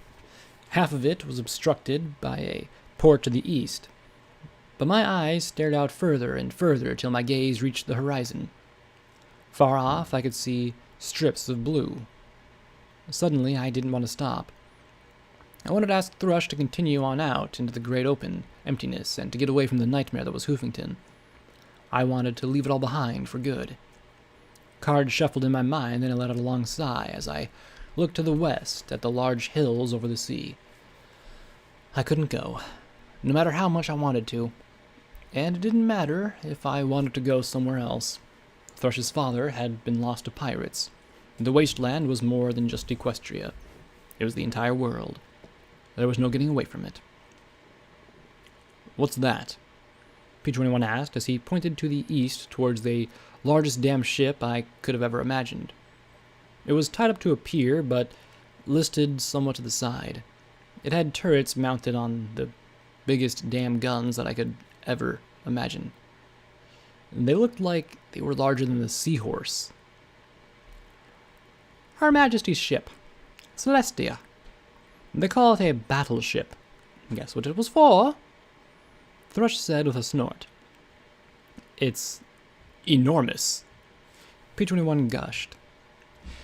"The HMS Luna was bigger," Thrush said as she pointed to a darker patch in the north of the harbor, above a rusting tower of metal. "Took a direct hit from a balefire bomb and still took almost a century to completely sink. The Celestia is now the local headquarters of the Steel Rangers." "What's their story? I get that they have power armor, but why are they in Hoofington?" I asked with a small frown. "Well, back in the last year of the war, Applejack designed magic power armor. Soldiers that were trained to use it became an elite group. When Equestria went boom, they buried themselves in bunkers and stables and waited it out. About 30 or 40 years ago, they crawled out of their base in Manhattan and started to spread. They got some sort of edict to collect and protect the MWT technology, and since ponies weren't MWT tech, we can go fuck ourselves. 20 years or so ago, they came down by Hoofington. I guess Elder Crunchy Carrots took one look at Celestia and orgasmed. If they could get the guns to work, they could take over the city. If they could ever get the damn thing seaworthy, hell, I don't think any place within 20 miles of the sea would be beyond their control." Could they? I couldn't imagine the enormous guns firing. How big were the actual shells? If it could fire for miles, even the Hoofington defenses might not be enough. They could batter down the wall and the city would be theirs. Except for the enervation. But what if their suits blocked it? Oh, my main didn't like that at all. "No idea. I think Crunchy Carrots just wants it working to make it work." Steel Rain, though, he's definitely of the opinion that technology is meant to be used. She sighed and shrugged. They're mostly bottled up in the Iron Mare base. I don't have the dealings with them, since the Seahorse's engine's probably pretty high on their list of tech to confiscate. I don't plan on finding out just how high anytime soon. The Seahorse turned away from the Celestia, towards the west side of the bay, where the land rose in high gray and brown hills. I looked back at the great waves and the crashing and piled boats that had been jumbled together or half sink in the harbor. From the depths of the sunken HMS Luna, I could see the telltale rainbow glow of magical radiation. Even the sea, as vast and wide as it appeared, hadn't escaped the war. Nothing had. I'll drop you off at the Broad Walk, unless you had a sudden outbreak of sanity and want to come with us to Friendship City. Thrush grinned widely. Oh, it's a great place. There's this bar run by the fattest mare you could imagine, and her swill will get you messed up faster than you can spit. Pretty sure she cuts it with antifreeze. I knew she didn't want us to split up. We were a lot alike, but she had her boat and her crew. I had my... whatever this was. Quest, mission, brain damage. Tempting. I normally never pass up liquor. That makes me blind. But I've got a long overdue appointment back home. Ahead, we were approaching something like a carnival set on some long wooden pillars. A huge Ferris wheel bearing the rusted face of Pinkie Pie grinned out of the harbor with an impudent little wink, while a wooden roller coaster leaned precariously out over the water. Thrush carefully maneuvered the Seahorse to a rotten stair at the end of the pier. It was rickety, but we were able to climb up on the top. My pip-buck pinged softly. Boardwalk appeared in my vision. Take care of yourself, security. I look forward to having another adventure with you in the future, she said with a grin and a little wave. You too, Captain Thrush. Don't get sunk, I replied with a frown. Or shot, strangled, raped, disemboweled. I'll stay safe, she replied with a laugh. The talisman at the rear of the boat hummed and hissed, and on twin jets of water, the Seahorse pulled away and set out towards the open sea. I sighed softly, watching her go. You wanted to stay? Lacuna said softly. Of course. I mean, she has a life that's exciting and not filled with one messed up nightmare after the next. I checked my rifle and swept it across boardwalk. Nothing in view, nothing on my EFS. Had I actually gotten lucky twice in 2 days? Carefully, we made our way down the pier and into the amusement park. The massive wheel creaked softly in the wind as we passed beneath it. There was an army of raiders operating somewhere around here. Maybe some of them were around Boardwalk? They were. Only they were dead. Really, really dead. Somebody had tied 3 of them to a rail and eaten them. Alive. Apparently, from all the blood splatter and how the wire used to tie them had nearly cut their hooves off with their struggles. Congratulations. There were ponies in the wasteland more fucked up than even raiders. I just hoped we didn't run into them between here and 99. The path home had an interesting sense of deja vu behind it. Despite the fact we'd run in an entirely different direction, I still kept looking for the farm with flooded fields or the ruins where we first met Watcher. I was also keeping an eye on my EFS for raiders. We kept coming across signs of them. A bloody Brahmin skull hammered into a tree, a pony stretched over a stump before being eaten. I didn't check that closely, but I couldn't imagine that had been the only thing done to her. The broken soda bottles near her hindquarters were evidence of that. In one clearing, we encountered 2 bucks completely torn to pieces, the remains thrown like garlands over the dead trees and thorny bushes. Even their skulls had been pulverized. The only thing not destroyed were their genitals. The specificness of that carnage made my mane crawl. I didn't like it. These psychopaths were way too close to my home. I needed to check and make sure it was safe to hunt these fuckers down. Then I spotted it. The mine door was still intact. Even Deus hadn't blown it off its hinges, apparently. I picked my way towards it, looking down. The remains of raiders lay in heaps outside the... No, not raiders. Brahmin. I looked towards the door, a dread settling upon me. I couldn't hear the voices of my friends as I stepped through. The short dark tunnel downwards was filled with a sweet stench of death. Down and down I moved, faster and faster, ignoring the shouts of my friends as I raced to the bottom. If the door was open, if the raiders had gotten inside. But no. I gave a sigh of relief as I saw the door was closed and secure. Perhaps the raiders had tried but failed. I smiled as I rested my head against the metal structure. Lifting my pip-buck, I activated the Overmare's override of the door. There was a mechanical groan and a hum. Finally, I could see Mom. Midnight. Sleep in my own bed. Play a game with rivets. I was home. A blast of hot, dank air hit me. I'd been outside for so long that the dankness made me gag. I heard shouts from behind me, but I didn't care. I toggled in Mom's tag and was astonished to see that she was in the atrium, right through these doors. I walked to them and squeezed through the gap before the door finished opening. "Hey, every pony! Guess who's—" I stared at the severed head of a mare, rotting lavender hide hanging in slats. Striped purple and red mane splattered with dark bits of gore. It was speared on a shorn-off pipe with her pip-buck locked around it, and the sign Traitor written beneath it. Splayed torsos were nailed to the wall.